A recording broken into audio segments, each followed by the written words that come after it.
Badlands. Explain those Badlands. That's a hell of a name.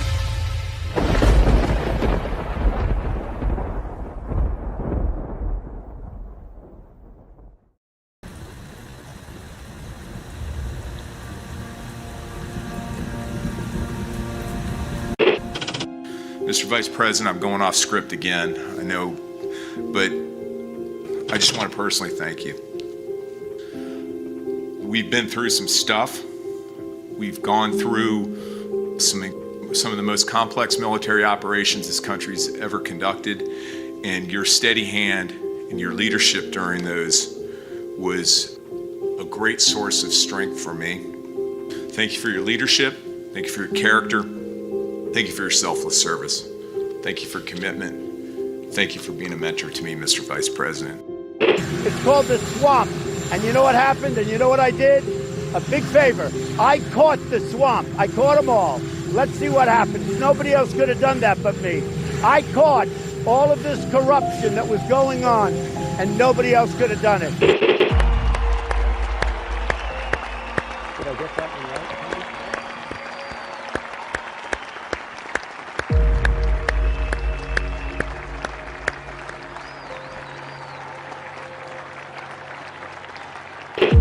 Every 4 years, we gather on these steps to carry out the orderly and peaceful transfer of power. Today's ceremony, however, has very special meaning, because today we are not merely transferring power from one administration to another, but we are transferring power from Washington, D.C., and giving it back to you, the people. For too long, a small group in our nation's capital has reaped the rewards of government, while the people have borne the cost.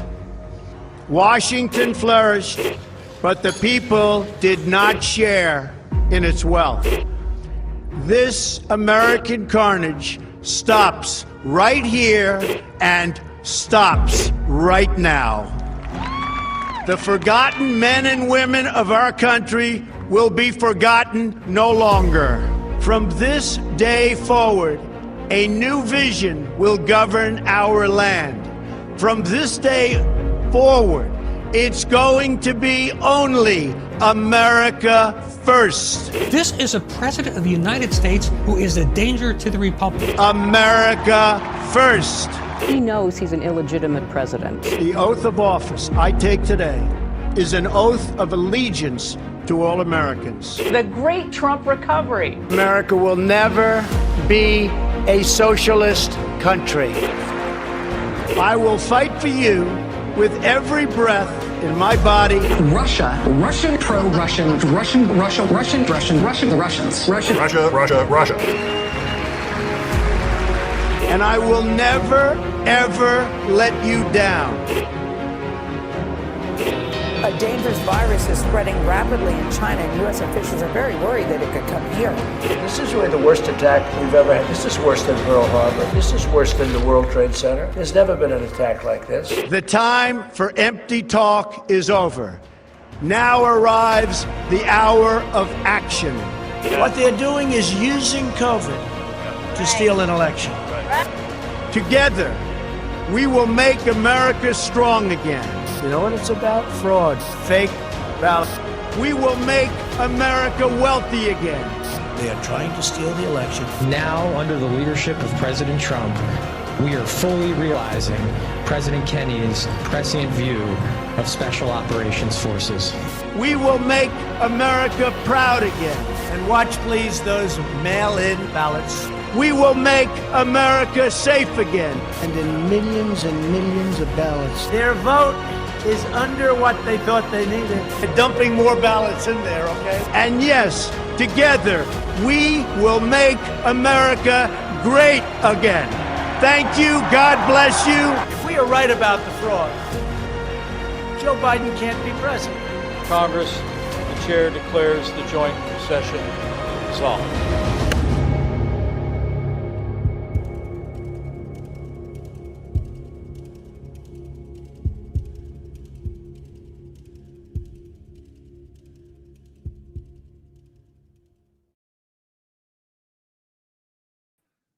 Well, good evening, everybody, and welcome to the Saturday edition of the Devolution Power Hour. As always, I am joined by Chris Paul. Chris, how are you doing, sir? It's just another day in paradise, John. Oh, that's great to hear. And how are yours persisting? I haven't seen them in a while. Well, that's good. Yeah. And the horrors? Those two. I thought that's what you were asking about. I have not seen any horrors, nor have I seen horrors. You are a blessed man indeed. I think of it that way, yeah. It's Valentine's Day. That's right. So happy Valentine's Day, everybody. Or Valentine's, as it's known to Alpha.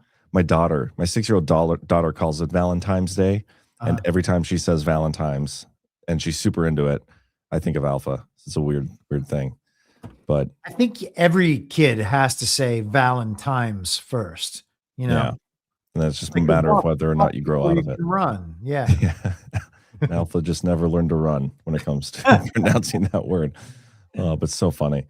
But yeah, weird week as always. I feel like we say that every week because every week is a weird week. Did you hear we got the latest Epstein files? We got more or something.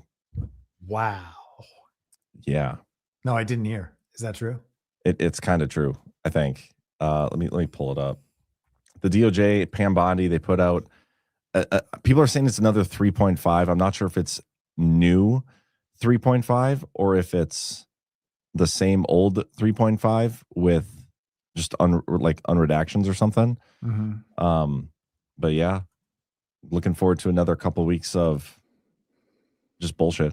Yeah, I think that's what it meant when Punxsutawney Phil came out like 2 weeks ago. He was like, yeah, it's going to be another couple of years of this Jeffrey Epstein slop. Yeah. I don't know if you guys watched, I think it was Wednesday's episode of the Power Hour with Burning Bright. It was either Wednesday or Sunday on the narrative. Burning Bright said something along the lines of, and I'm paraphrasing here, but I would be willing to bet that the Epstein files will not be even talked about in 2 weeks. Yeah, So, I heard that. He backed off that too quickly. I thought, well, at least maybe I was too charitable to what he was trying to say.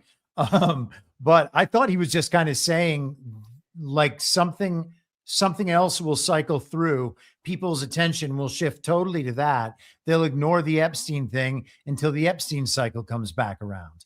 And as far as that's concerned, if that's what he was trying to say, I mean, I think we could say that we've probably observed that pattern 10 times in the last year. I mean, in 2 weeks, it's been a full year since like libs of TikTok and DC Drano went and showed their Epstein files binders in front of the White House. It's almost a year ago. And they just keep cycling this thing through every time. And I mean, I know people are bad. Trust me, I know elites are bad, right? I don't get why it's like, you're denying that like elites do terrible things. No, I talk about terrible things that elites do all the time. But like people wouldn't still be waiting for evidence of crimes if they had evidence of crimes. such a weird concept, man. How dare you? How dare you? But yeah, it's such a weird like position to be in the truth community. And this is, we talked about this Wednesday by pointing out facts, like trying to be factual and like, pursue that truth angle. Everybody's mad at you. Everybody's so entrenched in their confirmation bias of what they think is in the files, and nobody's actually showing what they think is in the files. Like, but yet they're sitting there saying like, "See, we told you what we thought was in the files without ever actually showing any proof of what they're saying they think is in the files." It's this weird concept. Yeah, and the kind of mainstream that is coming to that perspective on a lot of things is entering, and they are not familiar with the material as it exists. Not that all of it is even verifiable in any way whatsoever. And they go in and get that surface level understanding, and they are led to believe that there's like this expert class of truthers and conspiracy theorists that have all the information that proves all the stuff. And they just think, oh, well, everybody believes this, so somebody must have checked and all this must be right. But, I listen to conspiracy theorists and truthers talk about this stuff, and it seems like there's not a lot that really is fully nailed down. And at some point, I think that's going to come back to bite us. It has about everything else so far. And the fact that we think we're just going to skate on this one, because now everybody's like, oh, for sure. Like, the work's not there right now. Yeah. Where's the work? I don't know, man. You're asking the wrong guy.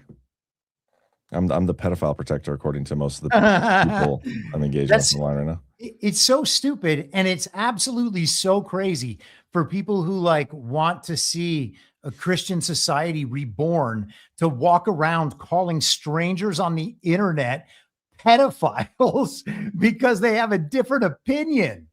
It's not even a different opinion. It's just like, dude, that person said that's a rock, but everything I can see here says that thing is actually a feather. Yeah. That's all it is. Like, it's you're claiming it's a rock for clicks, and I'm pointing out like, yeah, that's actually a feather. You're full of shit. And then it's like, no, why are you protecting pedophiles? It's so weird. It's so weird, especially coming from the truth community. Mm-hmm. And the funny thing is, when you are virtue signaling to make sure that everybody knows that you care the most about the children, those attempts never really land. You know, I understand that is an extremely serious issue, but when you're going after people who aren't pedophiles, you're not helping children. You know? Yeah. Yeah. Like, yelling at people on the internet is not helping children. Convincing people that, understanding the problem of human trafficking is important. Understanding the problem of child trafficking is important.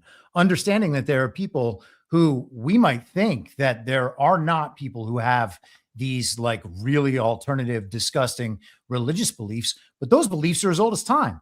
They go back thousands of years. So of course there are people like that in the world, and we shouldn't take that stuff lightly. And I am suggesting that it is taking that stuff lightly by like telling someone who's like, hey guys, I don't think that this email quite says what you're saying it says. Like, if we say, oh, that guy's one of them for saying that, we are on a bad path. Yeah, but I mean, I feel like we've been on that bad path. We haven't gotten off that bad path at all. We've been trying to like, hey guys, let's go over to this other path, but people refuse to get off the bad path. Yeah. Well, there's a lot of incentives down the bad path. There's always a lot of incentives down the bad path. If you want the incentives, if you want those rewards in the world, you can always go down the bad path, and those incentives will always be there. Yeah. Somebody in the chat, Hilt455, says you guys are reacting to trolls. It's not troll. I mean, some of them are trolls for sure, but a lot of the major info ops on Twitter. Yeah, a lot of the people like I'm referring to and we're referring to when we talk about this subject are people who call themselves part of the truth community. Like some people, truther community. It's those people engaging in these form of tactics. It's the weirdest like groupthink I think I've ever seen, and it just gets weirder by the minute. But hey, Trump said that he used the discombobulator, and it's never been more obvious. Yeah. So we're going to talk about that a little bit tonight too. Just some random stories kind of from all over the place. Maybe we'll go in a little bit more on the Epstein thing because Marjorie Taylor Greene had a funny interview about how Trump's handled this thing. And I don't know, it's also weird. There's the discombobulator. There's a bunch of clips from Trump at Fort Bragg. There's a Marco Rubio clip from he's in, was it Munich, Germany for that conference? Yeah. The Munich Security Conference. Yeah, that was, I didn't listen to the whole thing, but what I did listen to was really good. And a lot of people online are raving about it, which is notable. So we'll talk about that. There's a story about the midterms and Trump being impeached. So they're preceding that narrative again. I love it. And let me see what else we had. Discombobulator, Fort Bragg. Oh, there's also a story. They were doing this prior to Trump even getting into office, where the globalists were like, okay, Europe, we need to brace ourselves for 4 years of Trump, but it's just 4 years. We can do this. And then we'll get right back to business as usual afterwards. And so after a year, now we have a story. Okay, guys, just 3 more years. Just got to wait about 3 more years, and then we'll get right back to business as usual. So we'll talk about that a little bit too, because that's the message from some people at Munich, and it's hysterical. But before we get into any of that, we got to get a quick word from some of our sponsors. We got 3 really good ones tonight, maybe even 4. We'll see what the studio has for us. But first up, let's get a quick word from, and I don't even have them loaded in here, do I? I don't have love letters in here. So let me download that quick, and we'll do our other sponsor first. First up, we got Lean. All right, is that on the screen there? Because we're starting to do these through Rumble Studio. There we go. Awesome. All right. Everybody's talking about weight loss injections because the results are so dramatic. They work by lowering blood sugar and reducing appetite. So what if you're looking to lose weight but not interested in those painful weekly injections, especially when you hear about some of those intense side effects? That's why the doctors created a weight loss supplement called Lean, and the results are remarkable. The studied ingredients in Lean have been shown to lower your blood sugar, burn fat by converting it into energy, and curb your appetite and cravings so you're not as hungry. But listen, Lean is not for the casual dieter, and I can vouch for that. With only a few pounds to lose, the doctors at Brickhouse Nutrition created Lean for the frustrated dieters with 10 or more pounds to lose. We can get you started with 20% off and free rush shipping so you can add Lean to your healthy diet and exercise plan. Visit takelean.com, enter code DPH for your discount. That's promo code DPH at takelean.com. You got the QR code on the screen right now. And like I said, I can vouch for it because when I got sent samples, I tried them for 1 day. And because I did not have the fat to lose, it made me like jitter. Like I could feel the effects of it working. It's good shit. And then I gave it to a couple of my friends and family, and they all said nothing but good things. So good. I can vouch for it. All right. You know what? I'll come back to those other sponsors here in a little bit because I still got to download this video. But yeah, man, let's should we maybe start with Trump's Fort Bragg clips? I know you have a bunch of those. If you want to get those pulled up. I mean, we don't have to go through all of them.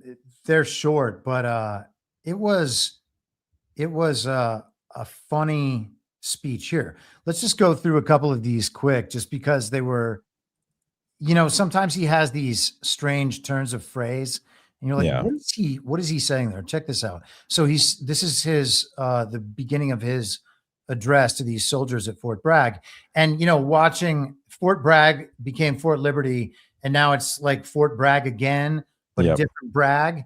And I think it's the 4th and 8th PSYOP group are there, which I think is funny because he's going down. And so that's in the back of my head as I watch this whole speech. And when you think about that, it kind of, and the discombobulator in particular, the way we've talked about it, I don't know, it kind of gives a different tone to the whole speech. And I thought it was really interesting. So check this out. Yeah, but before you even play that too, the Fort Bragg is where Ezra Cohen-Watnick gave the speech that we've talked about many times. Mm-hmm. Chris Miller, when they kind of cut the red tape for special operations, it was at Fort Bragg in front of that statue with the soldiers stepping on the head of the snake. A lot of interesting things there at Fort Bragg. The name change too, like that's some weird symbolic stuff that I think was maybe going on, or maybe they were just trying to be like DEI stuff. Who knows? But yeah, interesting stuff. And also, we got to remember to do the story about the discombobulator and AI. Yes. So we'll do that maybe when we get to that part. But let's listen.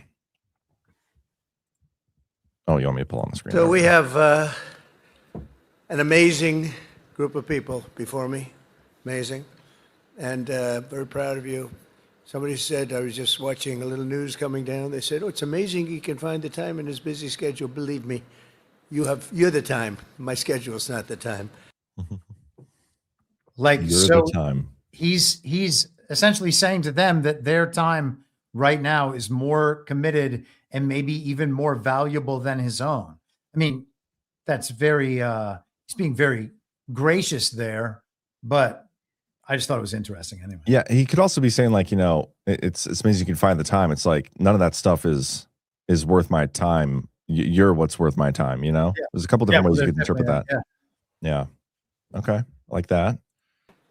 This is the home of the legendary Green Berets, the home of the Sky Dragons, and the All-American 82nd Airborne. And in particular, I hear that we are joined by many exceptional soldiers from the 1st Brigade Combat Team, also known as the devils in baggy pants. What's that all about? The devils, they are devils. And you are devils, I will say. And I have no higher honor in life than to be your commander-in-chief. I'm so proud of you all. The devils in baggy pants. There's I looked this up earlier. I forgot to show you this. Apparently the Nazis are the ones who gave them that nickname. Come on. This is why Oh Nazis man, love I these wish I had looked that up. Why paratroopers. didn't I do that? Devils in baggy pants. Few units receive their nicknames from their exploits in combat.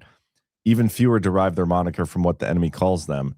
But for the 504th Parachute Infantry Regiment, that is exactly what happened in Italy in 1944.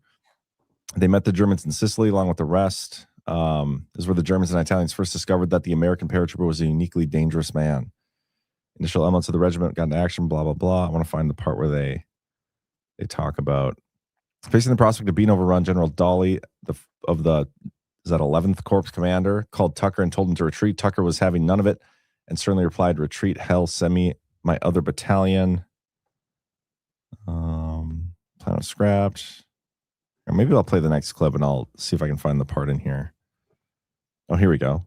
When the paratroopers found the journal of a German officer killed at Anzio, they knew their hard-charging, hard-fighting spirit had made a lasting impact on the Germans. American paratroopers, devils in baggy pants, are less than 100 meters from my outpost line. I can't sleep at night. They pop up from nowhere, and we never know when or how they will strike next. Seems like the black-hearted devils are everywhere. Well, that's Crazy. interesting. Yeah. Yeah. Here's the next clip. Really created a tremendous military. Now, some of it was given away, actually a lot, but small compared to what we did to Afghanistan. You remember that, where they left all the military equipment behind? We wouldn't have left anything. We would get out with dignity and strength, respect. We looked like we were running. We don't run from anybody. That was a Biden embarrassment. What a terrible president. But we came back and we already have rebuilt our military to stronger than it was even then. And we don't leave equipment behind. We don't leave jets behind. I said, "Why do you leave those jets behind?" "Sir, I thought it was cheaper to leave it behind." You know, $150 million plane. All they had to do is put a little jet fuel in there and fly it to wherever they want to fly it. These people were the worst. We can't let it happen again. Our military. Yeah, I mean, we've talked about the whole leaving equipment behind. That it was implementing the terms of the Doha Agreement, essentially, which we're still seeing implemented to this day. The Taliban is fighting terrorists and ISIS over there. Crazy stuff. Burning Bright and I did on Story Hour a couple of weeks ago the movie Lord of War. Oh yeah, Nicolas Cage. Yeah. And one of the main plot points of that movie was that there was this abandoned Russian base in the Cold War or something in Ukraine or whatever, and his uncle was over there and was selling him all of the weapons that had been left there. And of course, he's a global arms trafficker based on the, I think his name's Victor Bout, the Russian arms dealer who was traded for the guy in the WNBA. Like, oh yeah, I remember that. Yeah, yeah. So that's right. What was the guy's name? Victor Bout, I think. I know his last name is Bout. I think it's Victor. What was the other guy's name in the trade? The WNBA player. Oh, Brittany Griner. Yeah, that guy. Yes. So we were talking about how the arms are left there, and then essentially a third country needs to be the end recipient of these weapons so that they can wage war in that country on behalf of the global entity that can't move it there directly under the terms of the rules-based international order. And so they'll have an arms dealer take these weapons that were left there because it was too expensive to bring them back. And then those weapons will just go on the black market and be smuggled into a war zone that they want to start. So you kind of see the system exposing itself. And I think that's what Trump was commenting on there. Yeah, no, that's definitely interesting. There's so many different ways to look at what Trump says. I love it. I don't think anybody's ever talked about this before, but it's like almost like a bicameral type thing. You know, it can be very interesting. Let's do this. Talking to multiple audiences.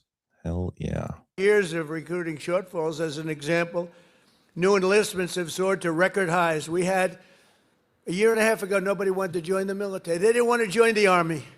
You know that. It was like terrible. They didn't want to join the Army, the Navy, the Air Force, the Marines, the Coast Guard, or my beloved, how about that, Space Force. Do we like Space Force? It's turning out to be very important. But they tried to end that, and actually the military refused to allow that to happen. Gosh. That's interesting too. The military refused to allow it to happen. They tried to end Space Force. And the only reaction in there, nobody clapped or cheered. One woman like laughed. Yeah, you know, it reminds me too, right at the very beginning of the Biden administration when they were asking Jen Psaki about Space Force, and she like mocked it and joked and admitted that they hadn't even like met with anybody over there, haven't talked to anybody over there. And there's this huge like thing like the Biden administration admitted that they haven't even talked to one of the branches of the military. And they're like, oh yeah, we have a meeting now. We're going to do a Skype call or something. It's ridiculous. They're a joke. All right, let me queue up another one here. Oh, this one was funny. Someone has to decode it. I'm not a decode guy, but someone should definitely decode it. Can't wait to see what this is. A real force, and you see that with what we did in Iran with the B-2 bombers. A lot of you were involved in that.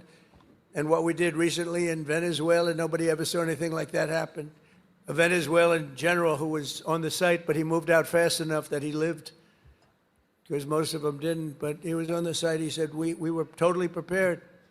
We saw the planes coming. We saw everything coming. You know, they're a good, strong force. And he said, we got hit like nobody's. They were hit from 17 different directions. They said, there's never been anything like that. It was over in like literally a minute. Everybody was running for the hills. And that's what we have. We have the strongest military in the world by far. We have the best equipment. Man, there's multiple stories about this discombobulator thing. We have this one. Pentagon. Oh man, there's a better discombobulator clip. We're not to that moment yet. Okay, well maybe I'll save those. Hold on to it. Yeah, I'll save them. Yeah. There's a couple more good ones. I don't know. Are you bored of these? No, I let's keep going through. Okay, they're not very long, so and they're all interesting. Sorry, I keep forgetting. I have to pull them up. Well, this is all based on merit. As long as I'm president, we will be the best led, the best trained, the best equipped, the most disciplined, and the most elite fighting force the world has ever seen. That's what we've turned out to be, and everybody knows it. They all know it. Every country knows it. I speak to all of them. They know exactly what they would be up against. Hopefully we'll never have to test them. And because of our strength and because of what we do, we probably won't have to be tested. It's crazy. Yeah. What's the point of a military? You're never going to have to use it. Deterrence, I suppose. But yeah, that is an interesting clip. Okay, so he then describes the Iran mission, and then he describes the Venezuela thing. And I would just say again, if you watch these clips with it in the back of your head that he might be talking as well to the 4th and 8th PSYOP group, and that these super fantastic missions in the dead of night haven't seemed totally real, they take on a new meaning. Summer, I ordered devastating strikes on Iran's key nuclear facilities and something that was called Operation Midnight Hammer. That's exactly what it was. 1 o'clock in the morning at midnight with no moon. You couldn't see a thing. And I got the message, sir, they have entered Iranian airspace. And I got to see it all take place. It was amazing. The B-2s, the flying wing. And I didn't understand the B-2s until then, but now I understand them very well. So does he. We just ordered a lot more. The super duper new model, right? But they flew in. They were totally undetected. And those pilots, I met the pilots. I had them down to the White House, the Oval Office. I gave them all medals, actually. And I said, did you really like doing this stuff? They're flying into very hostile territory. And they said, sir, we couldn't wait. In fact, they wanted to wait. You saw what was happening. People wanted to wait. And the pilots and their commander called me and said, "Sir, we're ready to go. Don't worry about that. That weather's nothing. We want to go, sir. We want to go." Now, if it were me, I'd say, "Take it easy. Let's relax." But, you know, you people have a lot of courage. Amazing, amazing. So we gave them medals. But that was Operation Midnight Hammer, achieving total obliteration of the Iran nuclear potential capability, totally obliterated. And think every single one of those 100,000-pound bombs hit its target, which happens to be an air shaft that goes directly into the facility. I don't think they'll be building air shafts anymore. That's not a good concept. They wanted to get a little air. They wanted to get a little fresh air. It didn't work out too well. Well, that literally is Top Gun. I mean, it's so Yeah. ridiculous. But the Iran thing is particularly interesting to me because we've been getting this story the last like month now of renegotiations of the Iran nuclear deal, and how the only way any peace is going to happen is if Iran agrees to whatever we want them to agree to in terms of their nuclear pursuit. But he's also continuing to tell us the story of we took out their nuclear capability potential. Like we took it all out. We totally obliterated it. So then what are we discussing? Like what is this current story if what you told us about that is true? You know what I mean? Yeah. Like those two things are contradictions. Yeah, that makes sense. I hadn't thought about that. Yeah. Yeah. So I don't know. That whole Iran situation. There's another story today I wanted to find, but I can't find it. I was talking about that again, like the nuclear talks. Trump is telling Israel, like, just wait, we need to figure this out. We need to figure out the Iran nuclear thing. It's also weird. And we have another ship over there, I think. We sent another one. Yeah, yeah. Another carrier or something. Yeah, I think I saw a story. Trump said something or posted something about, hey, I'd be careful where you sleep, or I'd make sure you wouldn't sleep in the same place for too long because you never know if we're going to take. No, I'm going to see if I can find that. We can do the next clip if you want. Alrighty then. No other country on earth could have done what we did. No other country has the weapons. No other country has the skill. No other country has the guts. And no other country has the extraordinary warriors that we have. We have the best warriors in the world. Because you can have the greatest equipment, but if you don't have the warriors, the equipment doesn't mean much. Last month, we proved this truth once again when some of our greatest soldiers, right here, to ever live, frankly, successfully captured the outlaw dictator of Venezuela, Nicolas Maduro, and brought him back to face American justice, where he's now, right now, waiting. And that was an amazing night. People saw that. They've never seen anything like it. You know, it's a pretty military country. It was a big base, one of the biggest bases in South America, where he lived. And it was in a matter of minutes before he was on a helicopter being taken out of there. They had to go through steel doors. The steels were like, it was like paper mache. You know what paper mache is? It's weak paper. These guys blasted through every door. They got up to him before he got to the big safe, but that wouldn't have worked either because they had equipment that was going to knock that out in a matter of minutes. But he never got there. It went so fast. Think of it, in a matter of minutes, when people realize what happened, they're looking up and there's the helicopter heading back to aircraft carriers. So that night, the entire world saw what the full military might of the U.S. military is capable of. And that was an unbelievable operation, but that was a smaller operation. But it was so precise, so incredible. Nobody thought a thing like that could happen. They even talk about the discombobulator because they never got a shot off. The Russian equipment didn't work. The Chinese equipment didn't work. Everyone's trying to figure out why it didn't work. Someday you're going to find out. But it didn't work. It's nice when you can fly in and not get shot at. Although we did have 3 helicopter pilots who were wounded pretty badly in the legs, landing, and a couple of machine gunners seemed to have made it through a thicket of bombs, but they were taken out rapidly by our snipers who were stationed on platforms, actually unbelievable helicopter platforms all the way the line. And they were taken out immediately. And those pilots were incredible and really brave. I may see some of them very shortly. They were hit pretty bad in the legs. You know, they're landing a big chopper, and they're being shot at from close range by a machine gun. So that's not a comfortable feeling. They landed it perfectly, and they got out of there perfectly, and they're just brave guys and very talented, skilled people.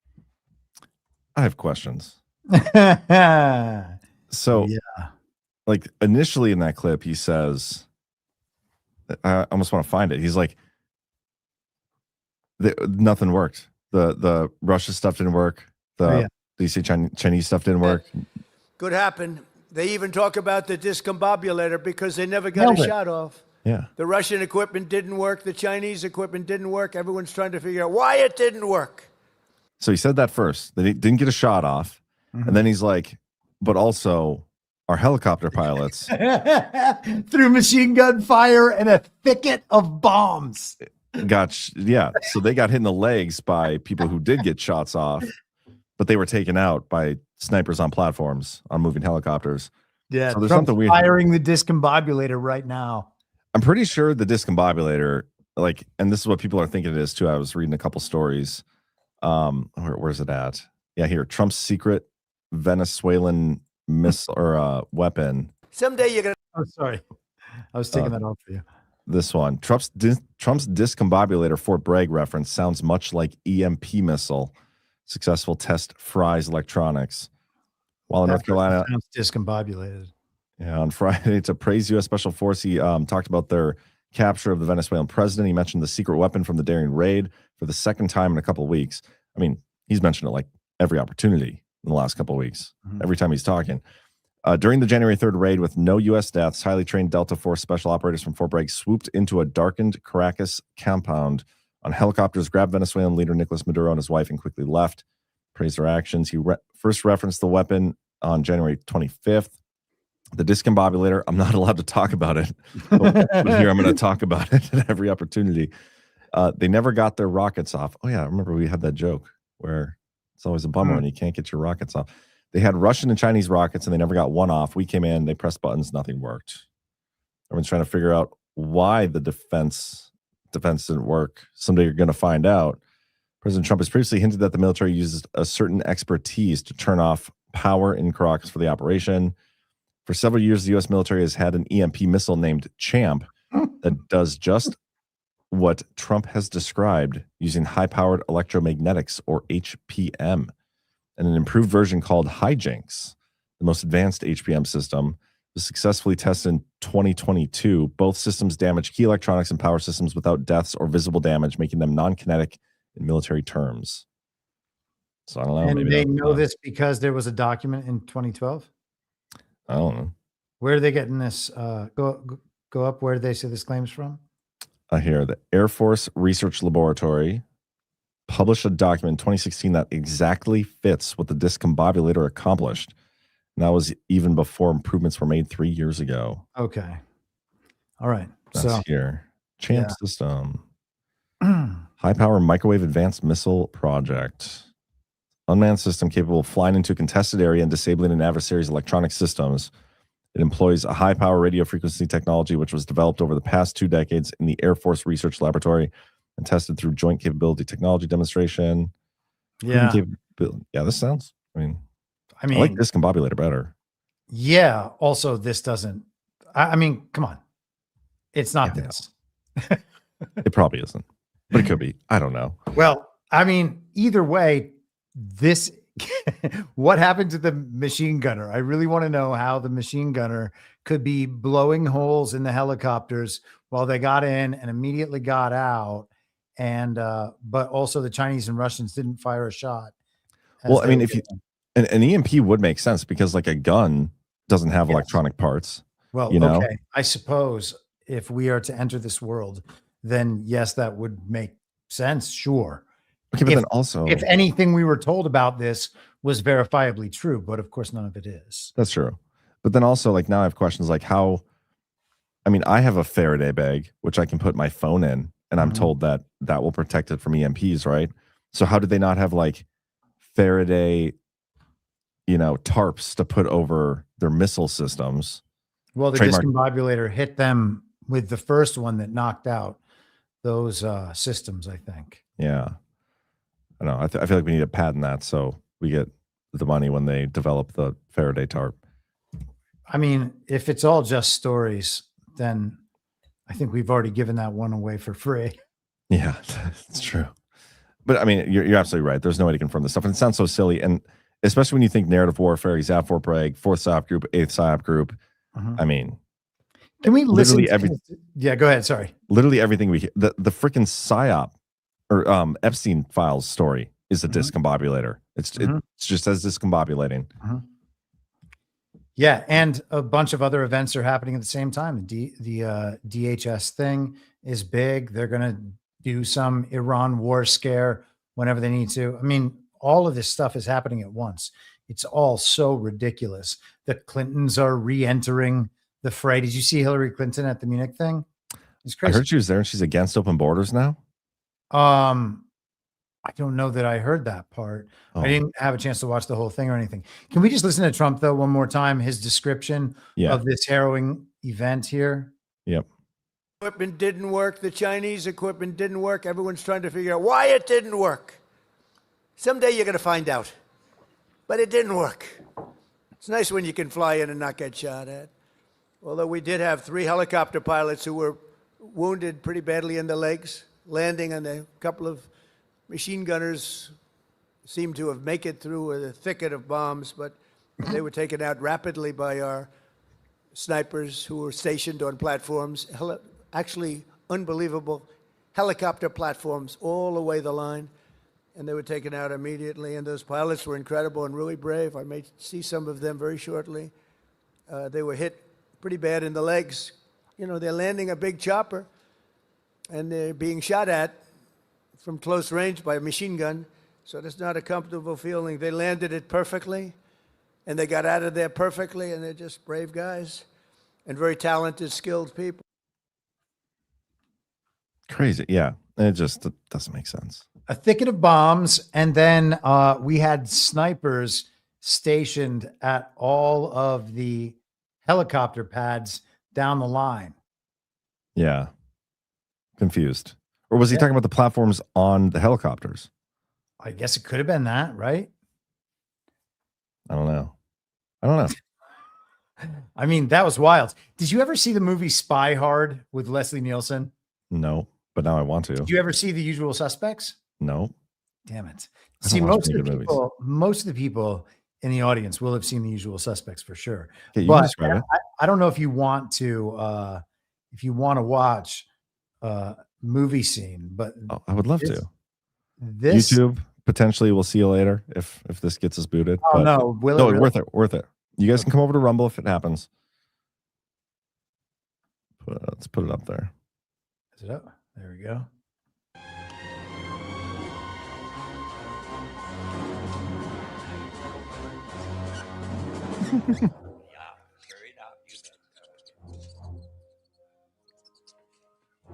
You know, I've never seen you around here, Mr. Buzzin Frog, born on the shores of the Uralaba River in Rapala. A couple of husky jerks brought me to Slimy Slug, South Dakota, up there by Timberdoodle. The Zebco brothers, Smithwick and Salty Dog Shrimp. I can't go fishing this afternoon. I've got a big meeting over at Minstrom. I'd forget my genitals if they weren't superglued in between my legs. Water skiing accident.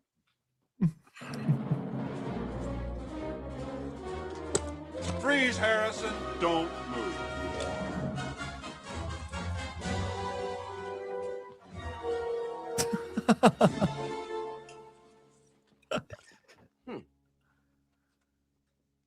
You know, I've never seen you around here, Mr.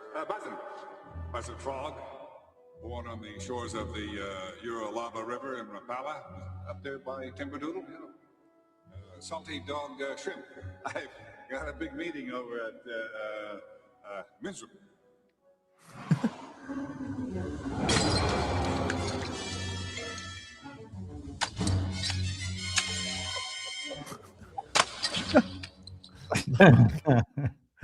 Oh, that's great. Anyway, so I always think of that when somebody sounds like they're just like making shit up as they go along. That's so good and true. I mean, not to say Trump is doing that, but I mean, I can see how you would think he might be. Trump's one of the funniest guys in the world. Oh, like, of course. He could totally be doing that. Of course. And it's just so fun, especially this one, because he's at Fort Bragg with the people that we've been talking about, probably running psyops on us the past 8 years or more. Who knows? It's crazy. Here's the clip I was talking about Hillary. Let me show you this. I think we need to call it for what it is. Secretary There is a Clinton. legitimate reason to have a debate about things like migration. It went too far. It's been disruptive and destabilizing, and it needs to be fixed in a humane way with secure borders that don't torture and kill people. I think Like, seems like a weird sudden narrative shift from them. I wonder if they're going to pivot towards that for the midterms. You know, there was something in early 2024, I think, or maybe it was 2023, that I talked about on my show back then. And Trump had at the time started already saying that the border had been totally shut down. Actually, I mean, he always said it during the first term, but there was something specifically that he had been bringing back up at that point. He was taking credit for the border, essentially all of the immigration being cut off. And at that point, that was when the House and Senate came up with like this bipartisan compromise on immigration that they pushed, and they never actually implemented that thing. But from that point forward, we were essentially told that the immigration issue had been solved. And it was, and that only made me think, okay, this is like a function of the bullshit Biden admin. They were using this story about immigration so that they could direct responsibility for the successful resolution of our immigration problem. They wanted the responsibility for that to be on the uniparty politicians who passed that legislation, and not on Donald Trump, who would actually solve the problem. And so, I've always just had that in the back of my head. And this then would indicate that, like, the uniparty plan, the global regime plan at large, is to allow the psyop on immigration to play out, and then do the mea culpas and say, yes, it was our fault. We got your message. You don't want more immigrants in. We are never going to tell you another story on TV about how immigrants are coming in. Instead, we're going to tell you stories on TV about how the immigrants have left. And oh boy, you guys are going to love us then. Well, it's interesting because that's kind of what they're doing with the SAVE Act. It's what they do with everything. Yeah. That's a great point. But the SAVE Act in particular, I mean, there's this huge push to pass that. It's not going to happen, I don't think. But if it does, that's going to be the same version of that story, except for the election version of it. But Trump had the True Social post, which we should get to in a little bit. I do want to get our next two sponsors in before I forget, and then I got to show you that quote from Trump's interview on Fox News tonight about the Iran thing. And do you have any more clips from Fort Bragg?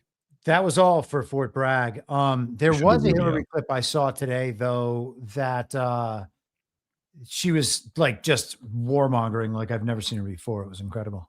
Okay, well, let's do this. We'll do our next two sponsors. Yeah. I'll show the Iran quote from Trump today. We'll do that clip. We'll do the Rubio thing. And then we can get into some of Trump's True Social posts, talk about some of that. So next up, we got Love Litters. Good friends over there. Attention, all you Badlanders with purring pals and feathered friends. Say hello to Love Litters. 100% pure kiln-dried wood, free from chemicals and oh so kind to Mother Earth. No dust, no mess, and no toxins. Just a lightweight solution that's gentle on your wallet and even gentler in your home.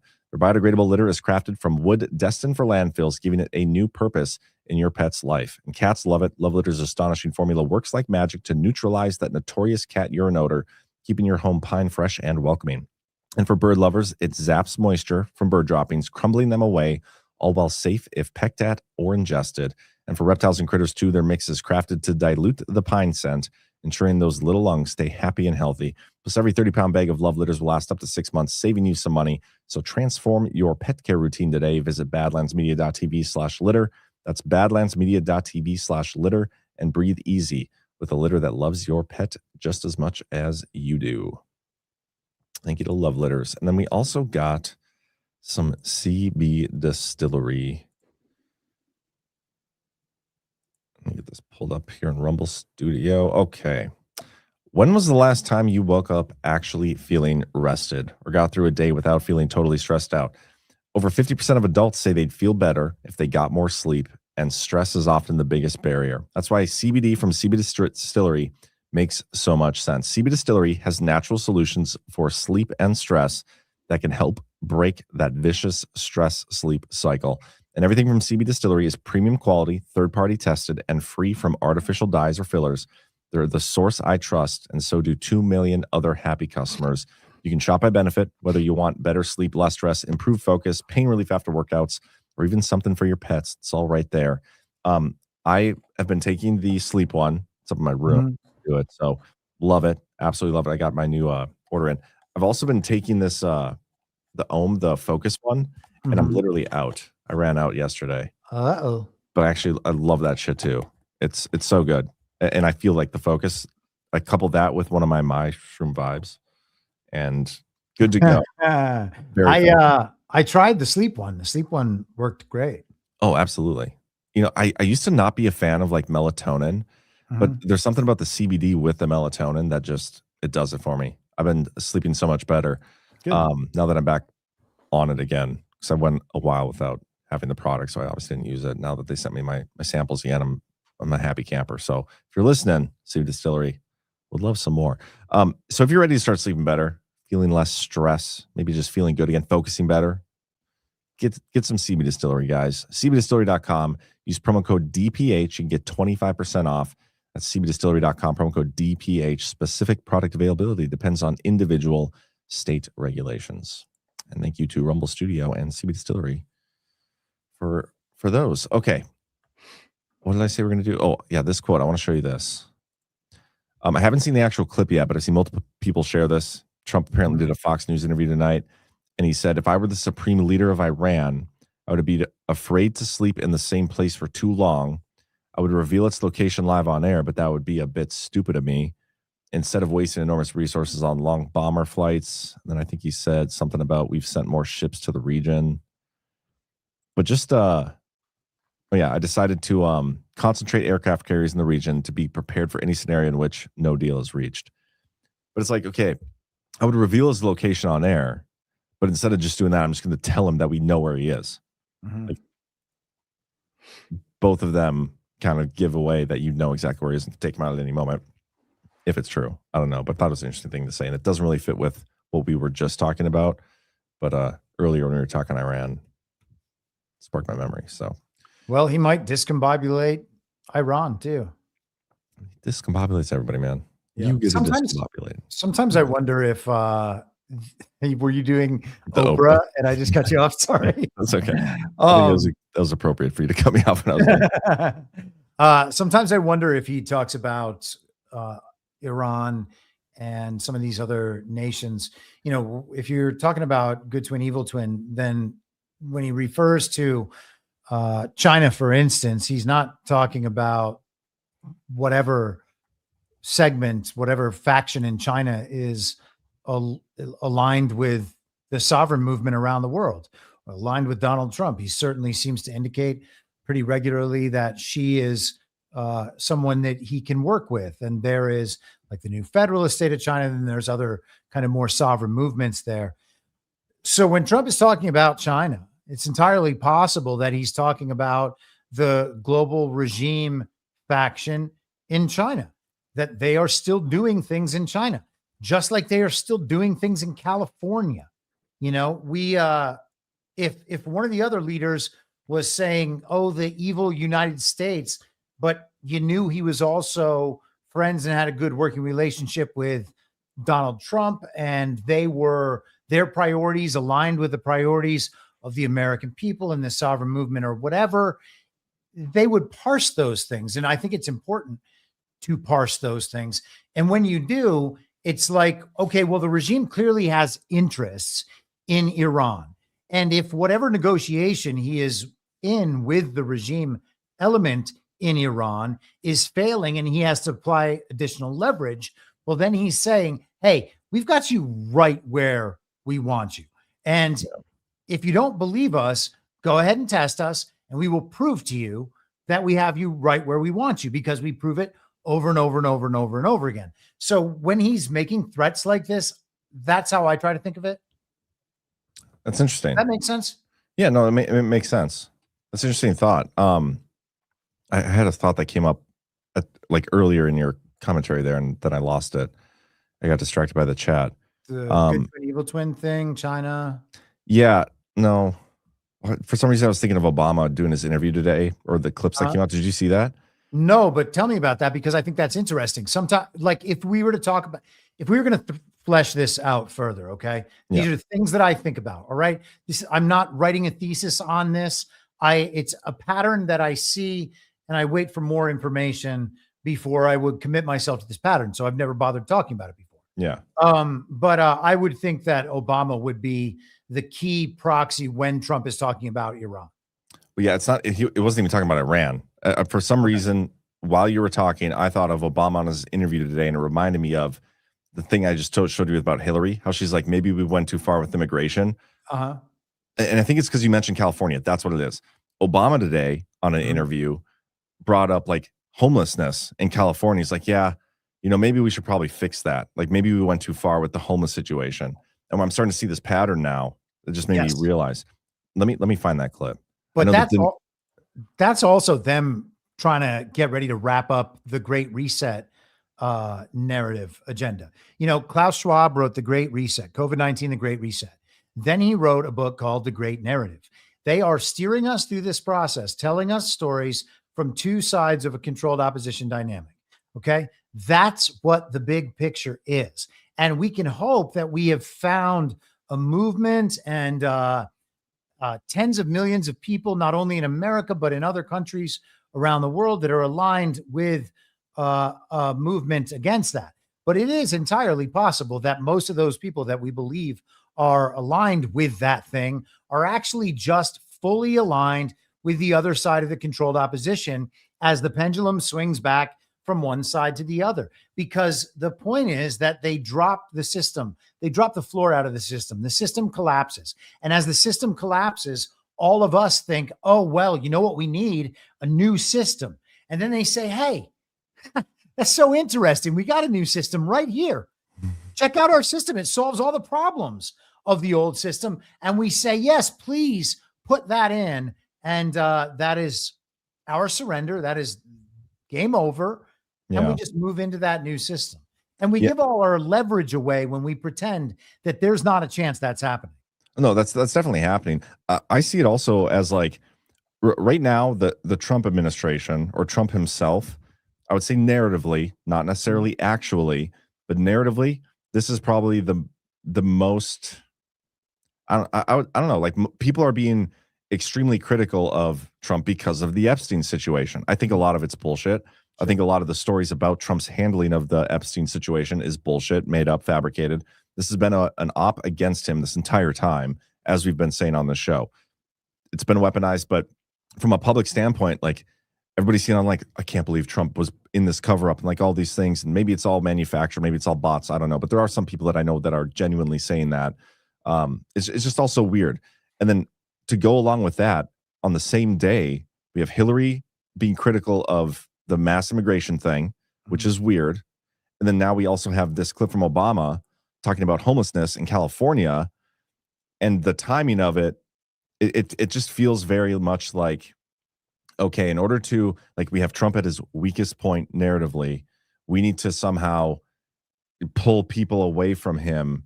And this seems like an attempt to do that. Does that make sense? I'll play the clip and you can give your thoughts on that. The same would be true, let's say, here in Los Angeles around the homeless issue. I think morally, ethically speaking, it is an atrocity that in a country this wealthy, we have people just on the streets. And we should have we should insist on policies that recognize their full humanity, people who are houseless, and be able to provide them the help and resources that they need.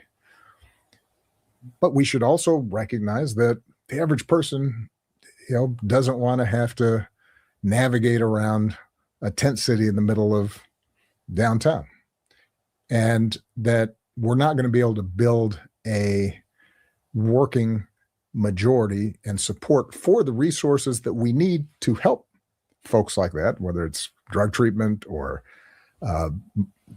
temporary housing or what have you. We're not going to be able to generate support for it if we simply say, you know what, it's not their fault, and so they should be able to do whatever they want, because that's a losing political strategy. It just seems weird. I don't know, man. Yeah. I don't know. Yeah, I mean, I think we'll see a lot of mea culpas. That sort of thing doesn't surprise me. We're going to see it on elections soon. Like every one of these issues, when the people find out about it, and they're finding out about it on scheduled timelines of when these limited hangouts are going to be run, so that we get partial disclosure and exposure, the normies are like, okay, fine, I understand that this happened, and everybody wants to move on. And that's what they've always done. It's what they always want to do again. I would say that this seems like a part of that. Yeah, I can agree with that for sure. Chet hates Obama. We see you guys. Yeah. And agree mostly. He also said that aliens are real, but he hasn't seen them. Did you see that clip? No, I did not. Would you like to? I mean, whatever. Since we're here, I don't know who this guy, Brian Tyler Cohen. I've never heard of him, but are aliens real? They're real, but I haven't seen them, and they're not being kept in what is it? Area 51. Area 51. There's no underground facility unless there's this enormous conspiracy, and they hid it from the president of the United States. What was the first question you wanted answered? It's kind of a big out. Where are the aliens? Where are the aliens? Are aliens? That is a pretty big out, because the intelligence community would definitely from this Kenyan who wasn't elected. And that's funny because they do that. Because we just had the Space Force clip where Trump's like, Biden wanted to cancel it, but the military wouldn't let him. It's like Obama wanted to see the aliens, but the intelligence community wouldn't let him. That, man, I mean, we've talked about military government before. Yeah, I don't know. Funny shit. I wanted to get to a couple of Trump's True Social posts that were really good. The Bill Maher thing. We should also the Rubio. Oh yeah, let's do that first while I accept it for some reason sign back into my True Social. So if you want to pull that up. Yeah. Let's do the one at like hold on, I sent you a timestamp, I think. Let's do it right there. Okay. Queuing it up right now. Is that a comm? It could be. All right. I'm going to put it at 1.25. All right. Because it's just, there's no reason to ever listen to anything at 1.0 unless it's like a movie. Here we go. We found ourselves staring down the barrel of a new global catastrophe. I forgot it is a movie. One with the potential for a new kind of destruction, more apocalyptic and final than anything before in the history of mankind. The time of that first gathering, Soviet communism was on the march. Thousands of years of Western civilization hung in the balance. At that time, victory was far from certain. But we were driven by a common purpose. We were unified not just by what we were fighting against. We were unified by what we were fighting for. And together, Europe and America prevailed. And a continent was rebuilt. Our people prospered. In time, the East and West blocks were reunited. A civilization was once again made whole. That infamous wall that had cleaved this nation into two came down, and with it, an evil empire. And the East and West became one again. But the euphoria of this triumph led us to a dangerous delusion that we had entered, quote, the end of history, that every nation would now be a liberal democracy, that the ties formed by trade and by commerce alone would now replace nationhood, that the rules-based global order, an overused term, would now replace the national interest, and that we would now live in a world without borders where everyone became a citizen of the world. This was a foolish idea that ignored both human nature and it ignored the lessons of over 5,000 years of recorded human history. And it has cost us dearly. In this delusion, we embraced a dogmatic vision of free and unfettered trade, even as some nations protected their economies and subsidized their companies to systematically undercut ours, shuttering our plants, resulting in large parts of our societies being deindustrialized, shipping millions of working and middle-class jobs overseas, and handing control of our critical supply chains to both adversaries and rivals. We increasingly outsourced our sovereignty to international institutions while many nations invested in massive welfare states at the cost of maintaining the ability to defend themselves. This, even as other countries have invested in the most rapid military buildup in all of human history and have not hesitated to use hard power to pursue their own interests. To appease a climate cult, we have imposed energy policies on ourselves that are impoverishing our people, even as our competitors exploit oil and coal and natural gas and anything else, not just to power their economies, but to use as leverage against our own. And in a pursuit of a world without borders, we opened our doors to an unprecedented wave of mass migration that threatens the cohesion of our societies, the continuity of our culture, and the future of our people. We made these mistakes together. And now, together, we owe it to our people to face those facts and to move forward, to rebuild. Under President Trump. This is good, man. It's good. I mean, this speech is like, I mean, the content of the speech is very much in line with the speech Trump delivered in Davos a month ago, you know? And so Rubio's going in there. Munich Security Conference is like the military industrial complex of the regime. This is their big industry meeting with world leaders and the rest of it. All sorts of Democrats and other regime figures from the Uniparty are going over there to express how important their European allies are. Man, good speech. I think if you go to the next part, he talks about like how they're connected at the 622 mark. Which link or video are you using? This is I'm using, I don't remember where it's from. I sent it to you earlier, but this is about 6 minutes in. I think we're probably thinking of play it a little bit longer. Okay, let me start this a little bit earlier. Our profound sense of concern about a Europe with which we are connected, not just economically, not just militarily. We are connected spiritually and we are connected culturally.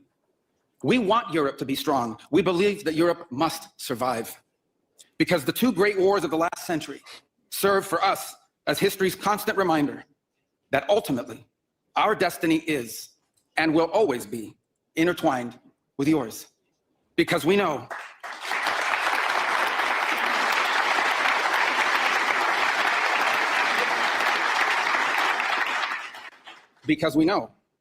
that the fate of Europe will never be irrelevant to our own. National security, which this conference is largely about, is not merely a series of technical questions. How much we spend on defense or where, how we deploy it, these are important questions, they are. But they are not the fundamental one.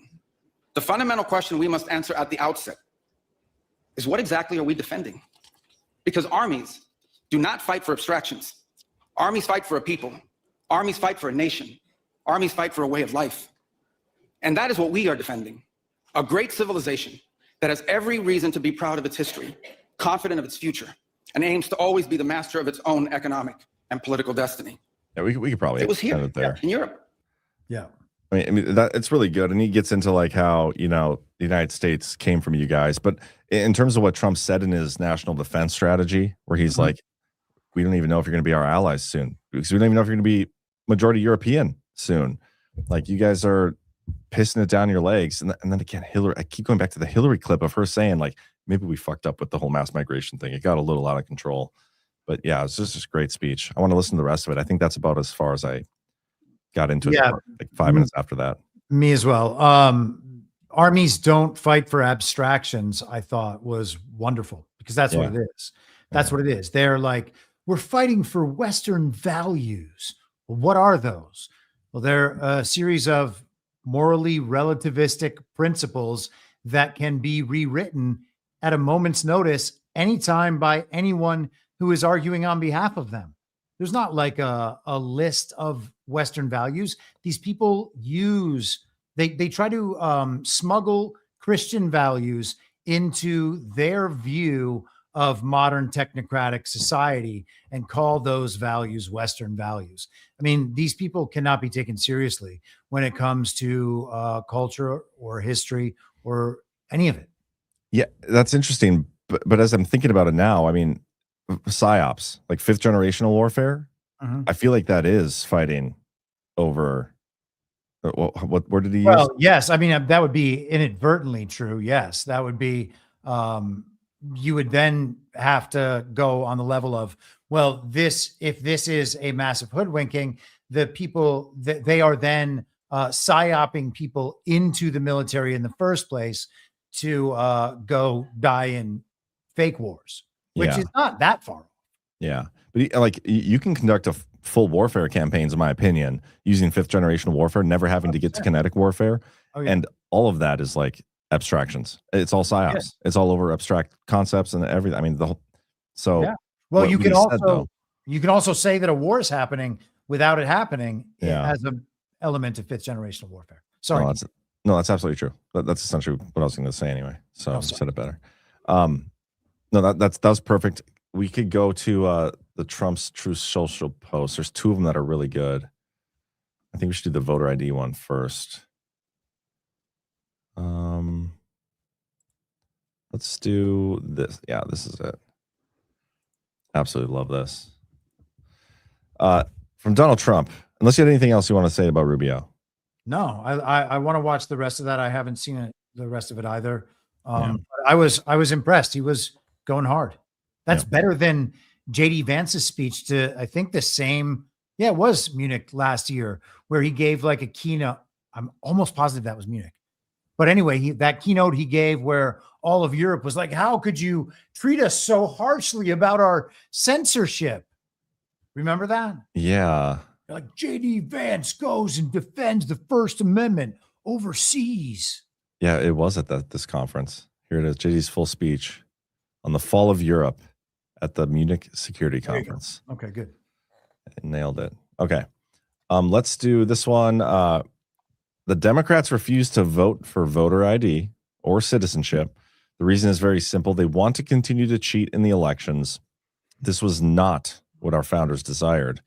I have searched the depths of the legal arguments, not yet articulated or vetted on the subject, and will be presenting an irrefutable one in the very near future.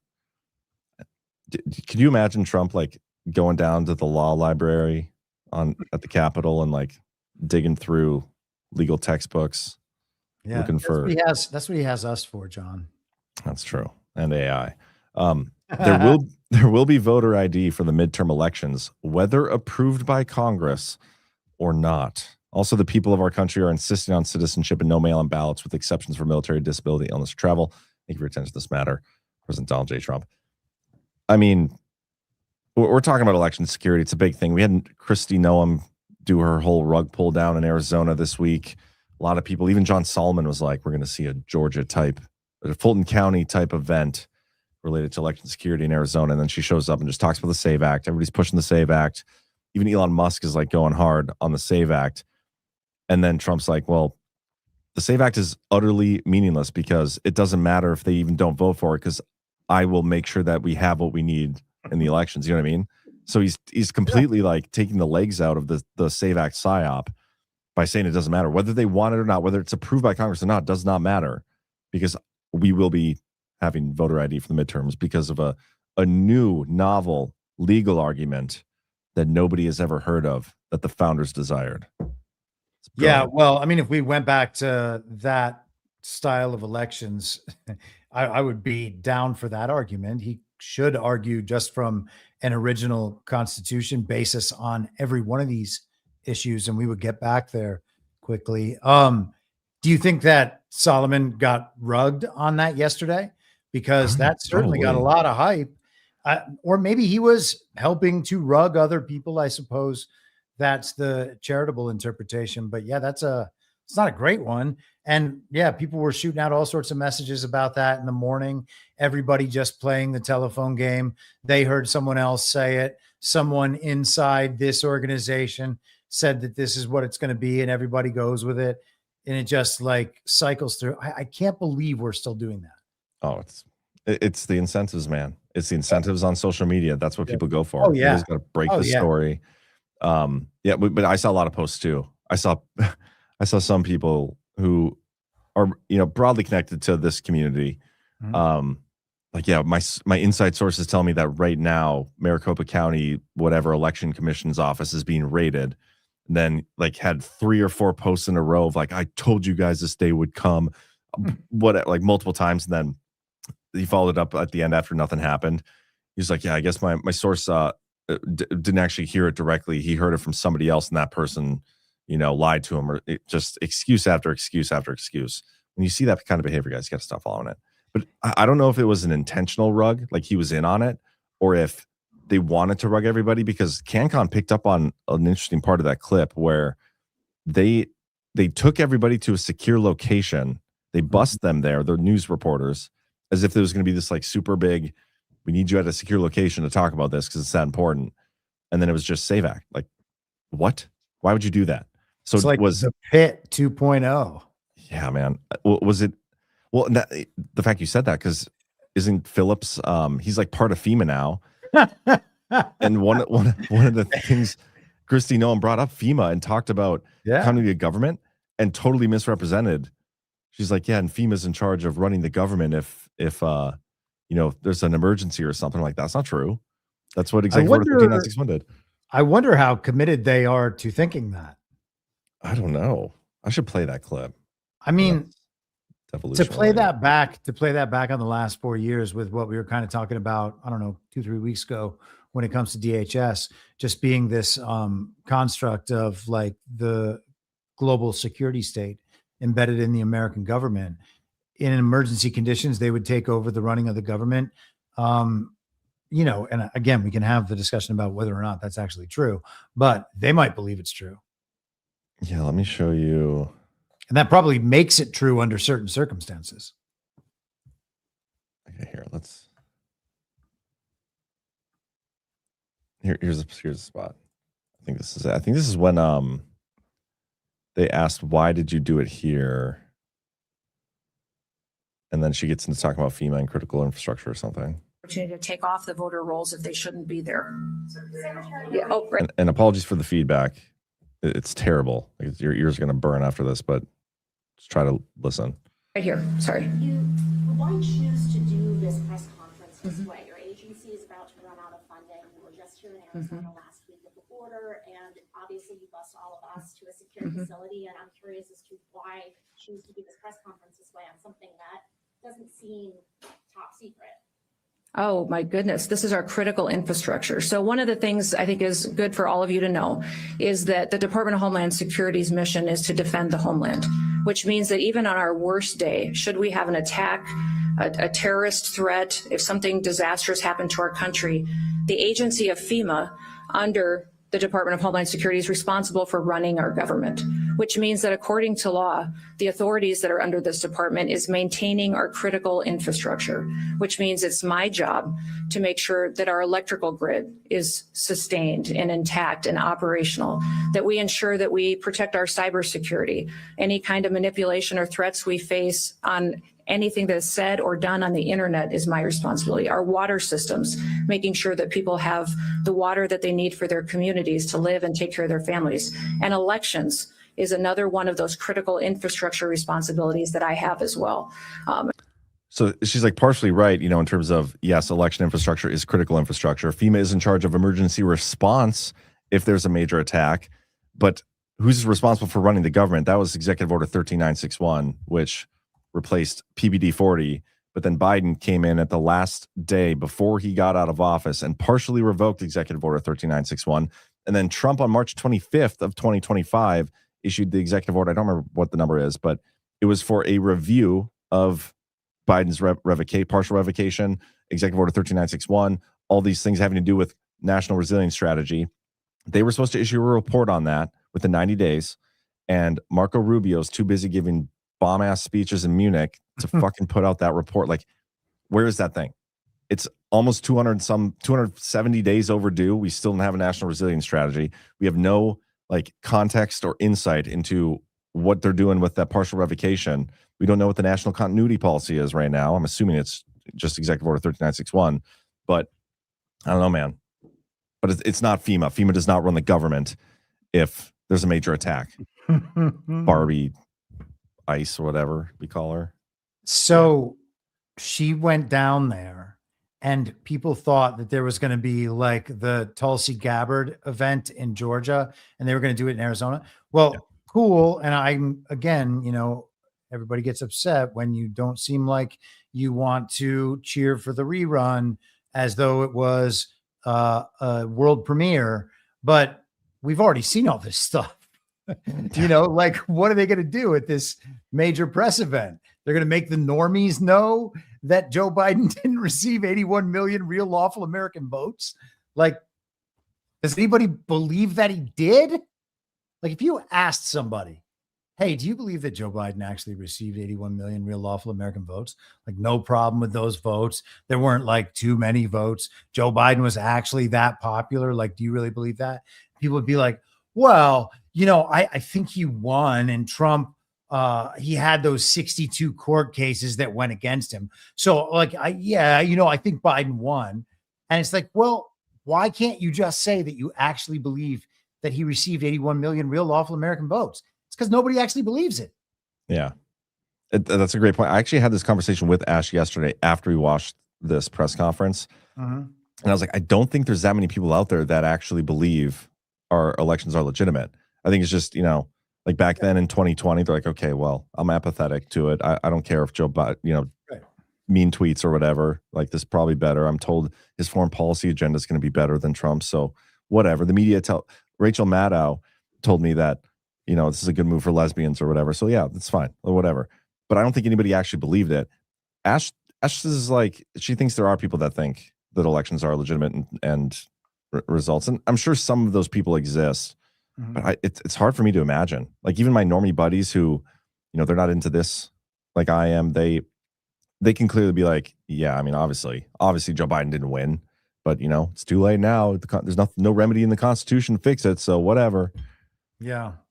I mean, I guess the most like committed and devout statists probably believe it because they believe that the state is the solution to things and that the state really can't screw up on something like that.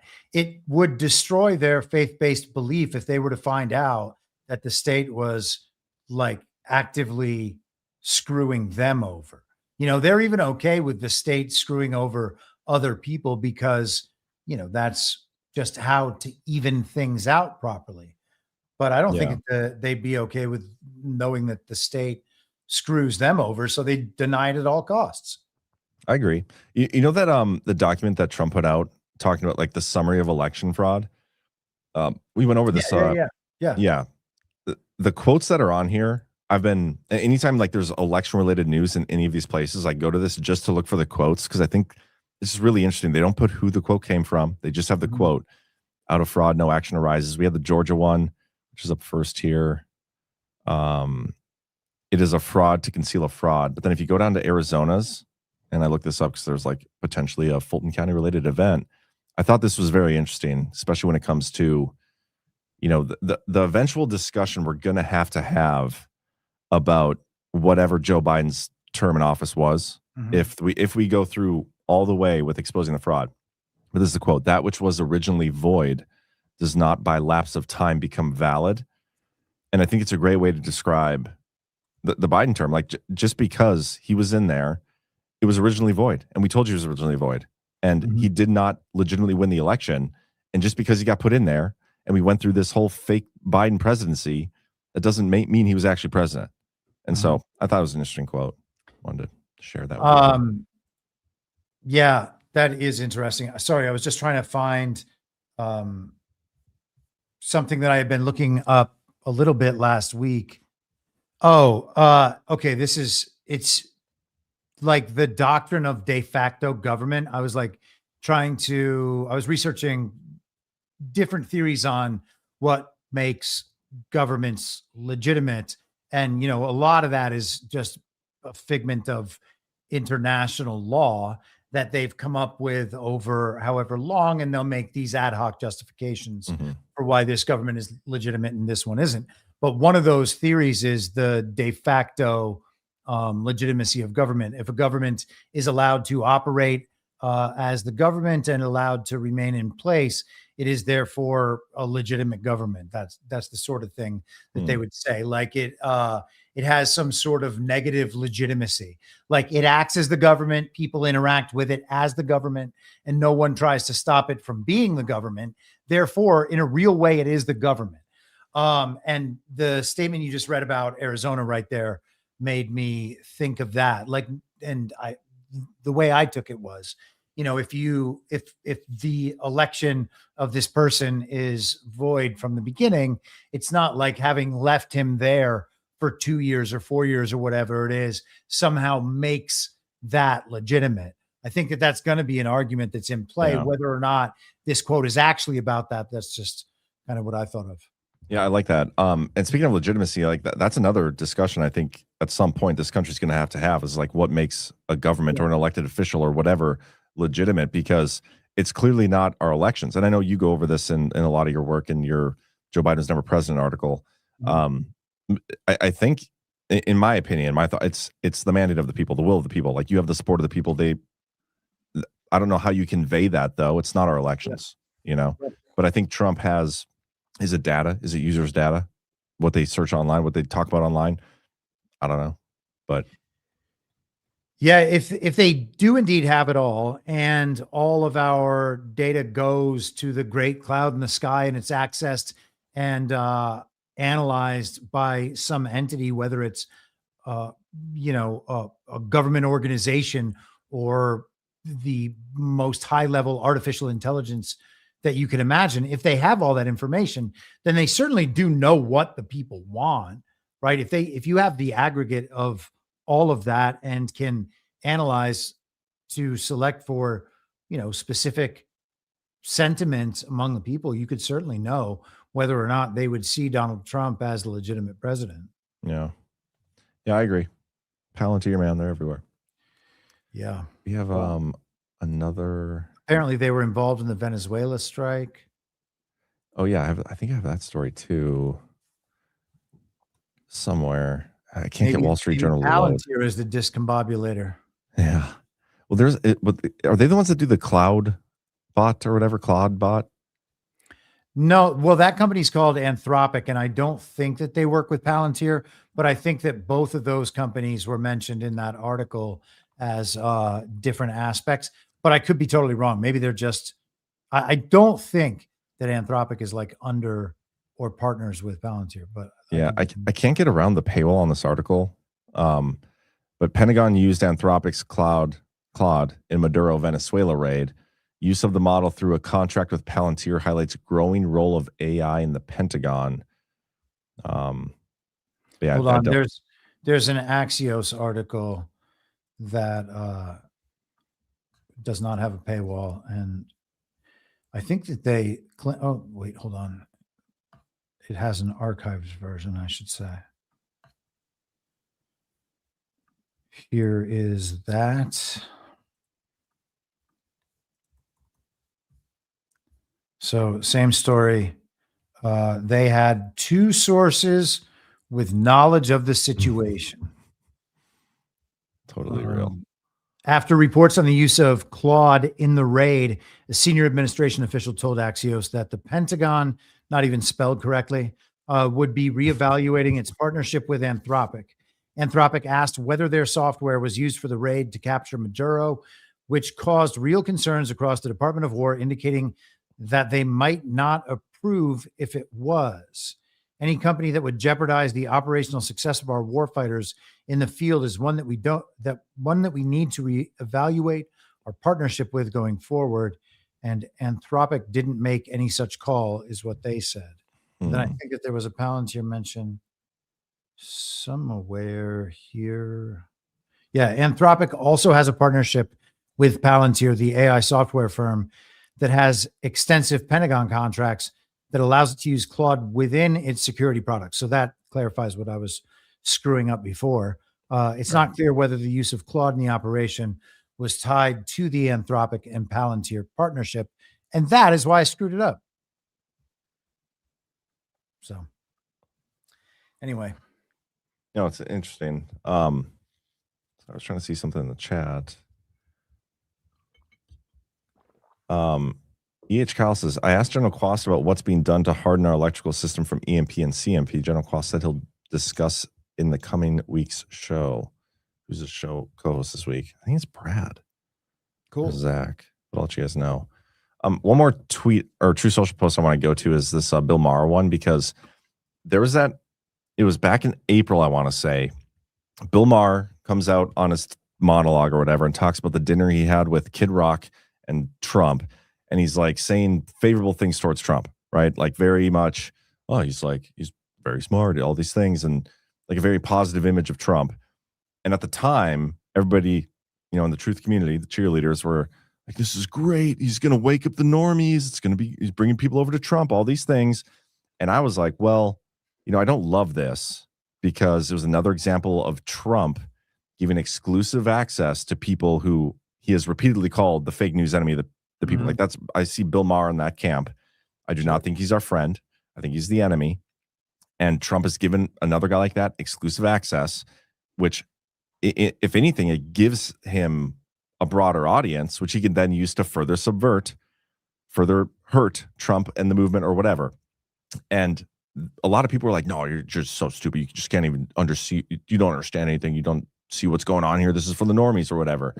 And now we have a post from Trump where I feel like he's validating my concerns back then just a little bit. And I wasn't the only one who had those concerns. There were other people. I think you agreed with me at the time. Sure. Yeah. Sometimes in life you waste time. TV host Bill Maher asked to have dinner with me through one of his friends, also a friend of mine, and I agreed. I think that was Kid Rock. He came into the famed Oval Office much different than I thought he would be. He was extremely nervous. He had zero confidence in himself. And to soothe his nerves, he immediately, within seconds, asked for a vodka tonic. He said to me, I'd never felt like this before. I'm actually scared. In one respect, it was somewhat endearing. Anyway, we had a great dinner. It was quick, easy, and he seemed to be a nice guy. And for his first show after our dinner, he was very respectful about our meeting. But with everything I've done in bringing our country back from oblivion, why wouldn't he be? But then I noticed the show started to devolve, nice word, into the same old story. Very boring, anti-Trump, no mention of the perfect border, lowest crime in 125 years, the mass removal of stone-cold criminals, the 50,000 Dow, the 7,000 S&P, both highest ever, least number of murders since 1900, Venezuela, Midnight Hammer, Soleimani dead, al-Baghdadi dead, lowest inflation in years, 1.2% for the last 3 months, the rebuilding of our military, 8 war stoppages, and on and on and on. In any event, it was a total waste of time for me to have this jerk at the White House. And last night, after explaining what a disaster Canadian leaders are to deal with, how Canada has ripped off the United States for years on trade, but not anymore, I jokingly stated in the truth that the first thing China will do is terminate all ice hockey being played in Canada and permanently eliminate the Stanley Cup. Well, he went on and on about the hockey statement. Like, what kind of a person would say such foolish things as this? As though I were being serious when I said it. Fortunately, his television ratings are so low that nobody will learn about his various fake news statements about me. He is no different than Kimmel, Fallon, or Colbert, but I must admit, slightly more talented. Anyway, Bill Maher is a highly overrated lightweight, and Republicans should stop using him to show how the left is coming over our way. Wow. He's basically saying, stop forgiving his behavior for the normies. Like, stop using that excuse, you assholes. Our base, the greatest of all time, laughs at your weakness when you do it. Maher asked me if he could come back to the White House again, and with his friend, also asked to come back to the wonderful White House Christmas party, but he didn't. Regardless, I'd much rather spend my time making America great again than wasting it on him. Bill continues to suffer from a severe case of Trump derangement syndrome, and there's nothing that will ever be done to cure him of this very serious disease. Thank you for your attention to this minor matter that I spent an eternity to write on True Social. President Donald Trump. That's even a long read. Yeah. For a minor matter. That is a great point, though. We do have people still celebrating this stuff as though it's like the greatest thing ever. Like, it's just desperation for allies. Can't stand on principle. Got to have allies. What kind of allies do you want to have? Famous ones. And it's funny that Trump doesn't mention Kid Rock's name there. People also got upset at Trump last week because during the Super Bowl, he didn't switch the showing at Mar-a-Lago. They didn't change the television screen, the broadcast there to the competing halftime show. And yeah, they called him a hypocrite and a traitor because he didn't put Kid Rock up. So isn't it funny though that like con influencers spent multiple days, not this past week, but the week before, talking about the Grammy Awards, and then the week after they spend multiple days talking about Bad Bunny and Kid Rock? Yep. It's ridiculous, man. You're right about the halftime show thing, though. I pointed that out too. There were people that were calling Trump a hypocrite. Yeah. Like, look at all these people watching it. Like, Trump's a hypocrite. Trump never once mentioned the TPUSA halftime show. Yeah. Like, he never mentioned it. So how does that make him a hypocrite? Right. It was all these social media influencers that were doing it. Yeah. But I want to find that. Well, these people sell the idea all day on Twitter that Charlie Kirk is the most important person that ever existed in MAGA. And like, that's just not true.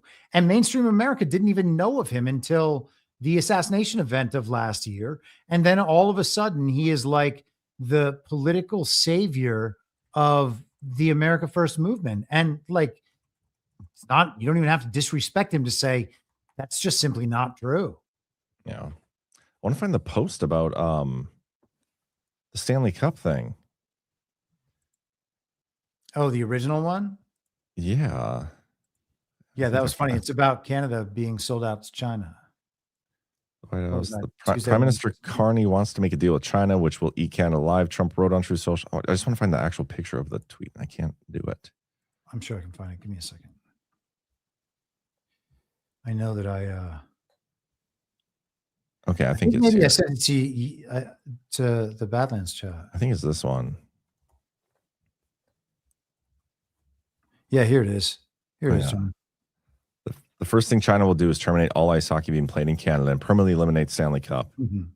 Well, okay, so the reason I wanted to read this or show you guys this, I should almost read the whole thing because I know it's a little long. So long. But I think it'll make a point. Okay, I think it'll be a good point. Let me read it. I'll try to read it fast. As everyone knows, the country of Canada has treated the United States very unfairly for decades.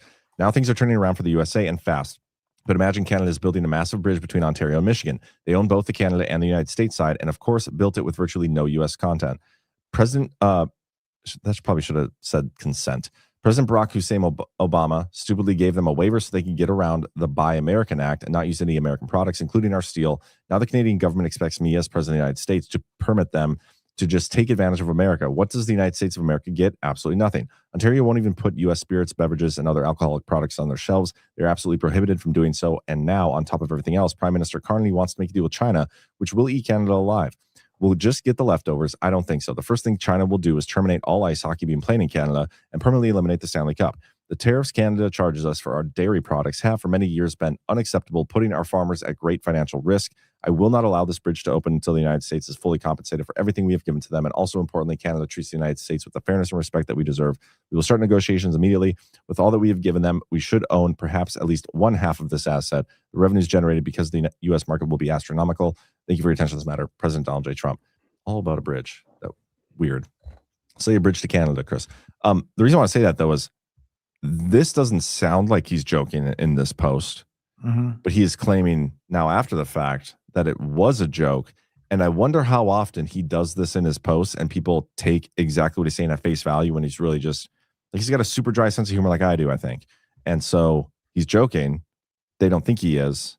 Bill Maher spends a bunch of time on it. People eat that shit up. And I wonder how many people fall for that just all over for something he says online. Like that's how he does his psyops. Well, yeah. I mean, that's kind of one of those, that's an idea that I think would be intimidating for a lot of people because, you know, there's a lot of time spent on taking Trump at his word and figuring out what that could mean. And I think that that's generally a good exercise. I'm just not sure that we can always rely on the answers that are produced by that process. Yeah. Never take him at face value. But the chat's pointing out I'm nailing the reading tonight. I think you're crushing it. We're all #blessed this evening for that. Anything else we were going to talk about that I forgot? Just wanted to say happy Valentine's again. Yeah, I don't know. Is there anything else? I don't know. Let me see if I have any links. Trump being impeached. Oh yeah, that was a good one. I think I have to text that to myself. Hold up. I mean, that's obviously what they're going to do if we have to have another fake election. You know, Yeah, the might as well Democrats just are going move to win, and then they're going to impeach Trump, and we'll watch another fake impeachment, and blah blah blah. And at some point, people will realize that they're out of stories, and it's just the same ones forever until they can convince us to go to war. Yep. Here, I have 3 stories actually we can do. So let's do this one first. About the Epstein files. Green says Epstein files handling is Trump's biggest political miscalculation. It's so dumb. I'm so sick of the Epstein stuff already. Maybe there's going to be new stuff in these new file drops. I doubt it, but maybe all of the preconceived notions everybody had about him are going to be confirmed, and everybody can continue cheerleading. But I'm skeptical that's going to be the case. But yet they're running with this narrative as if any of this was Trump's fault. That's the psyop here. That's the op here. Trump never campaigned on this. Trump never once brought it up without being prompted. This is created by maybe the intelligence community and everybody else. It's not his thing, but this is what they're running with. And some people are eating this up. The retards are.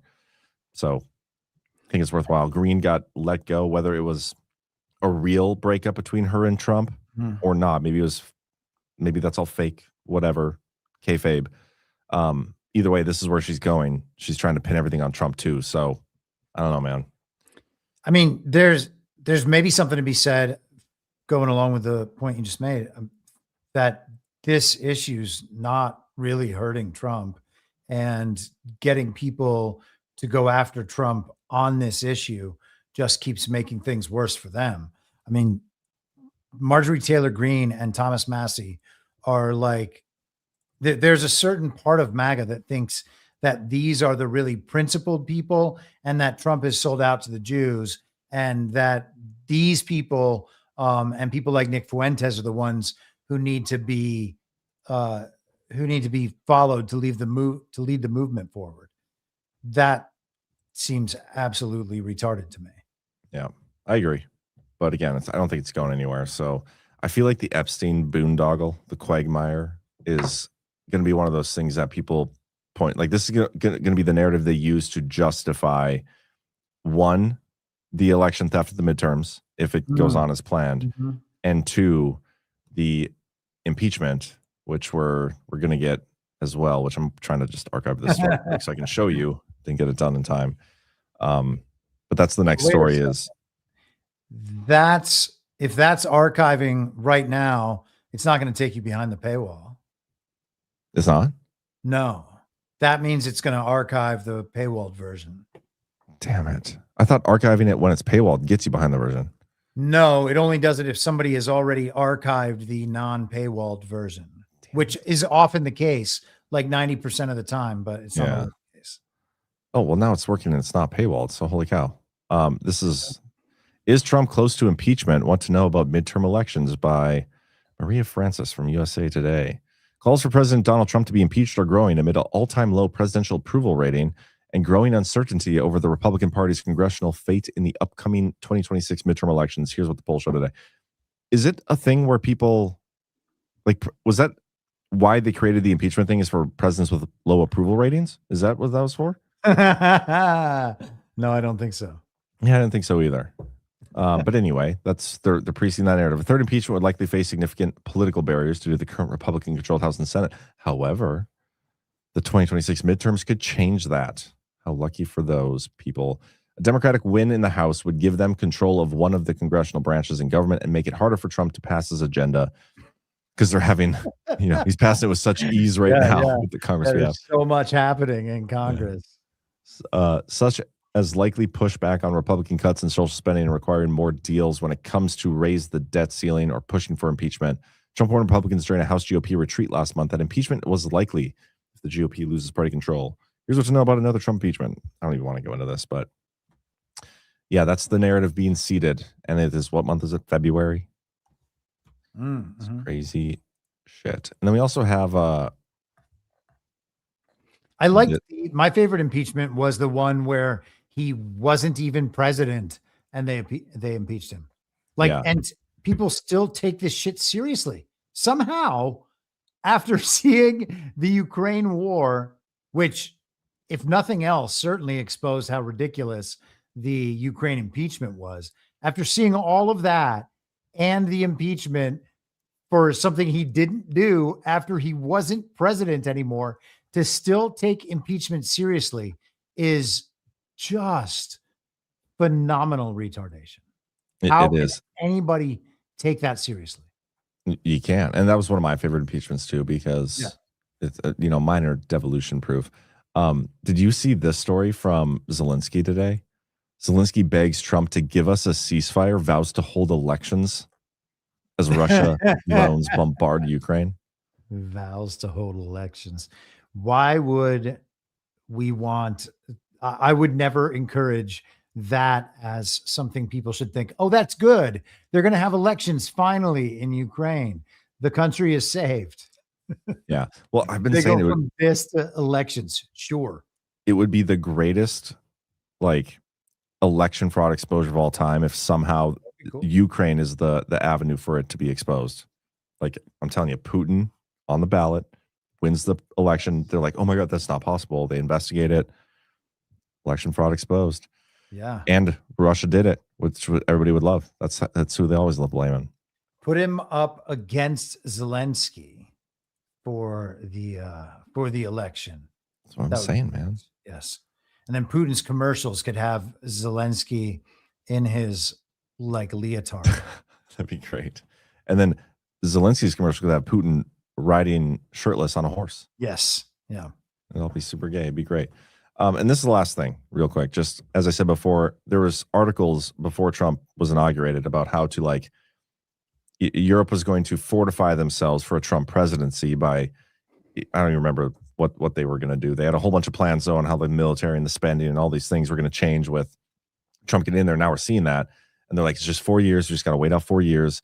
And now at the Munich conference, they're, the doomsday clock has moved to 3 years. Trump will be gone in 3 years. Top Democrats try to reassure Europe.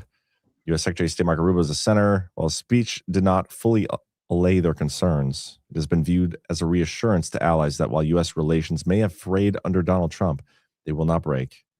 And there's multiple Democrat leaders that were saying, just hold up, guys, just wait it out. So always funny when they confirm that we've been saying like the uniparty's goal here is to just stall and delay and whatever they can do, obstruct Trump's agenda and just outlast him. And they confirm it. So that's all I got though, man. I was just trying to find an outro video for you. Oh, perfect. That's a good use of time. I will go through the boosts. Guys, do us a favor. Hit that thumbs up. It's truly helpful, truly appreciated. And also, know what? I'm going to see if we got one more ad we can maybe do. Let's see if there's any good ones out on Rumble Studio. Let's do a Rumble Wallet ad real quick. All right. They can cancel your accounts. They can freeze your cards. They can decide what you're allowed to buy, say, or support. Big banks and financial institutions have total control, and they love to use it. That's why financial independence matters now more than ever. Introducing Rumble Wallet, a wallet built for real freedom. With Rumble Wallet, you can control your money, not a bank, not a government, not a tech company. You can buy digital assets like Tether, Tether Gold, and Bitcoin in one secure place. No permission, no middleman, no cancel button. And when you want to support the creators you actually believe in, you can use the Rumble Wallet app to directly tip content creators securely, instantly, and without interference. This isn't a credit line they can shut off. It's your wallet permanently. Yours to protect your future, yours to protect your family. When the system fails, when institutions turn on their own people, financial sovereignty is the difference between security and vulnerability. Rumble Wallet isn't about politics. It's about freedom, ownership, and protecting what's yours. So take control today. Download Rumble Wallet now and step away from big banks for good. True ownership, true protection, true financial freedom. Thank you, Rumble Wallet, for your continued support in Rumble Studio. And also, guys, get your soft disclosure beer brush. Chris, you get one of these yet? I did indeed. Yeah. What do you think of it? I think it's a beautiful, beautiful brush. Awesome. It's got those boar bristles. Yeah, aren't they great? Boar bristles. That's hard to say. Boar. I know. It was just funny when you said it. Boar bristle beard brush. It's the tongue twister. Whoever wrote that ad was fucking with me. Boar bristle beard brush. Yeah, it's hard to say. Say that 5 times fast. Beard brush. Yeah. We're going to program people into wanting this thing just by repeating it over and over again. People are going to go to sleep thinking board boar bristle beard brush. See, it's hard. You fucked it up too. I'm not the only one. But yes, we should start doing subliminal messaging with our, like, just flash a picture of this on the screen and then eventually like a boar on the screen, like flash it. Yes. Anyway, all right, let's see what we got for boosts on the website. JC Bird for $50. Good to see you, JC Bird. Hopefully you'll see you at the next conference as well. It says for $50, thank you, men. Continue moving forward always. See you around out on the range. JC Bird. What a good dude. I wonder, we always say sometimes, or I guess not always say, but when we see him at the conferences, we joke with him, like, as the silver price goes up, because he's like giving away those little silver, silver troy ounces or whatever. It's like, one of these times, man, you're going to come here and you're not going to be able to do this anymore. You're going to be giving us like $100 a pop in those things. So I truly appreciate it, man. Yeah. Liberty 2112 for $5 says Gart should come to Boise, Idaho. Beautiful golf courses, the lowest vaccination rates in the country, ample parking day or night, and people shouting "Howdy, neighbor." We looked at Idaho. I think Coeur d'Alene is where we looked, not Boise. But we're gonna make it up there one of these times. We just got to do it for a summer one, and we already have like our 2 summerish times accounted for. So maybe 2027, probably 2027.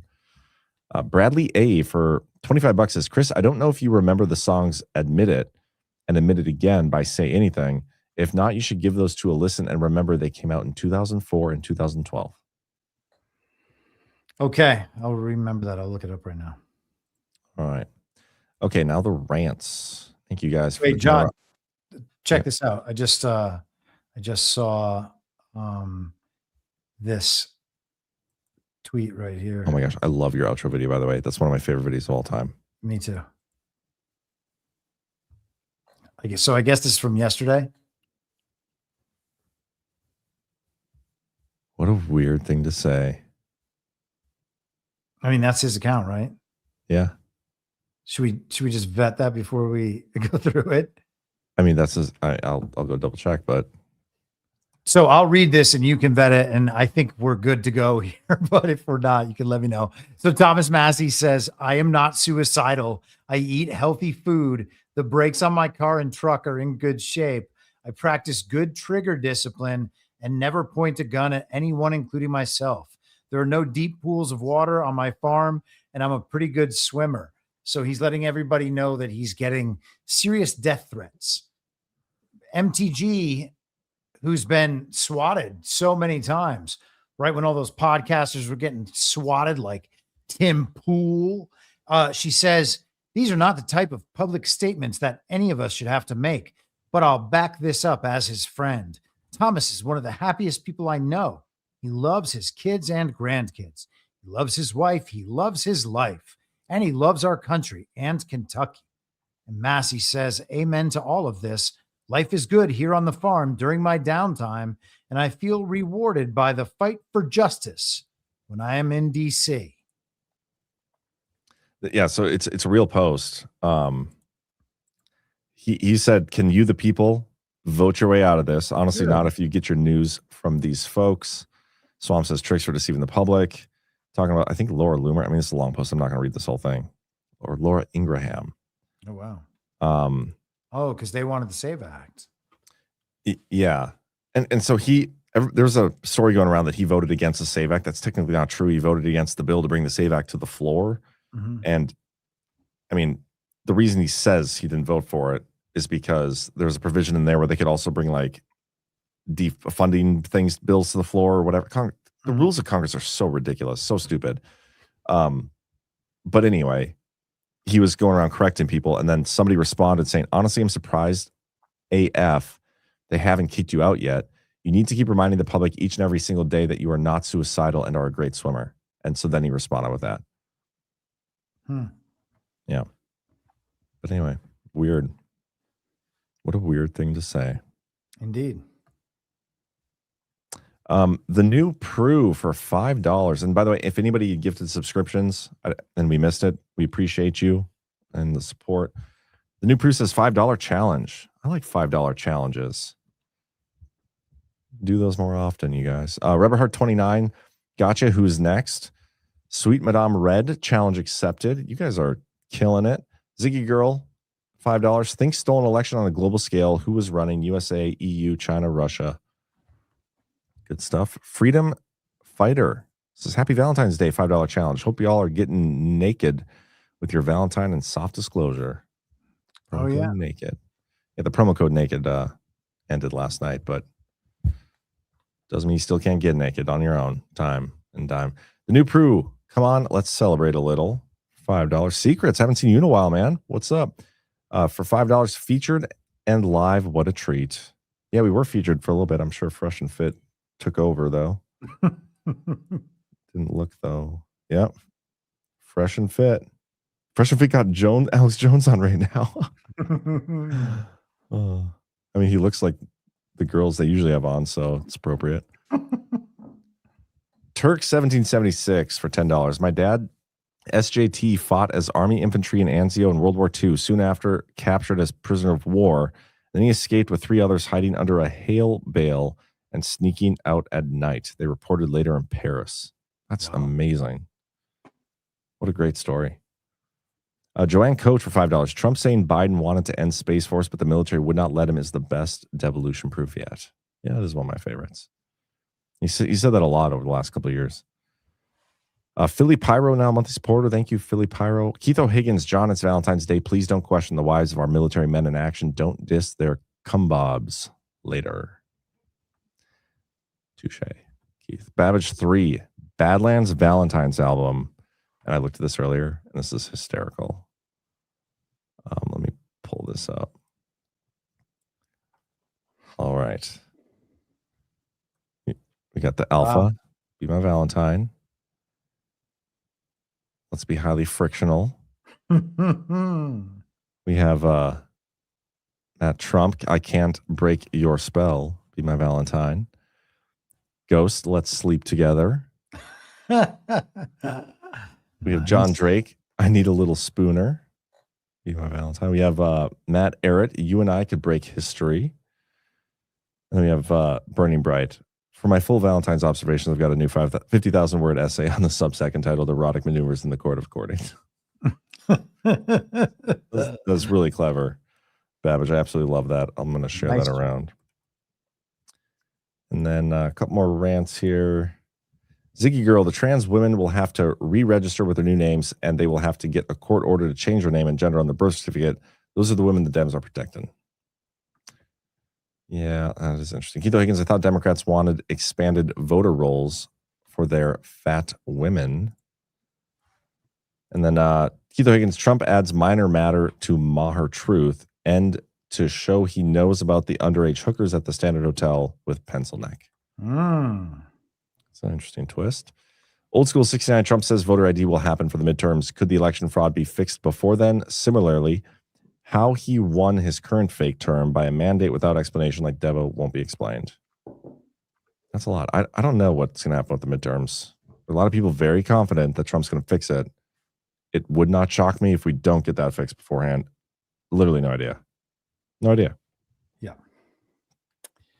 Seems like that ain't going to happen. It does seem that way. We chose the hose. As we do, man. As one does. The final demand for $10. Did Trump say in a roundabout way the discombobulator is the sovereign alliance? Mainstream media said Russia and China flew huge cargo planes into Venezuela providing air defense, etc. before the discombobulation. Interesting. I don't know if I'm gonna have to look that up, because if that's true and they were flying planes around and those didn't work and didn't fall out of the sky, or did Russia and China just decide not to shoot their missiles because of the sovereign alliance? Who knows? Great question though. Final man. And Keith Higgins, if Putin really wants to win Ukrainian elections and finally prove they are fake and gay, he needs to practice his penis piano playing now. It is a big thing. It is. All right, man. That was a fun one. Thank you, everybody, who tuned in. Appreciate you. Hit the thumbs up. And yeah, when are you back? Tuesday? I'll be on the narrative with Burning Bright tomorrow night. Oh, yeah. And Chicken Egg Chicken is on my Substack for paid subscribers. It comes out for free on Monday morning, I think. I haven't read that yet. I've had such a busy week, but I'm going to read that. I'm very much looking forward to it. Yeah. Awesome. Okay. Well, I'll be back on. I might do gaming tomorrow. I don't know. Probably not. But Monday, Daily Herald, 1 p.m. Eastern. So let's get out of here with this video, one of the best videos of all time. Indeed. Chris, it was a pleasure. We'll see you next time. Okay, so here's the Earth. Chilling. Damn, that is a sweet Earth, you might say. Wrong. All right. Ruling out the ice caps melting, meteors becoming crashed into us, the ozone layer leaving, and the sun exploding, we're definitely going to blow ourselves up. Okay. So basically, we've got China, France, India, Israel, Pakistan, Russia, the UK, and us with nukes. We've got about 2,600 more than anybody else.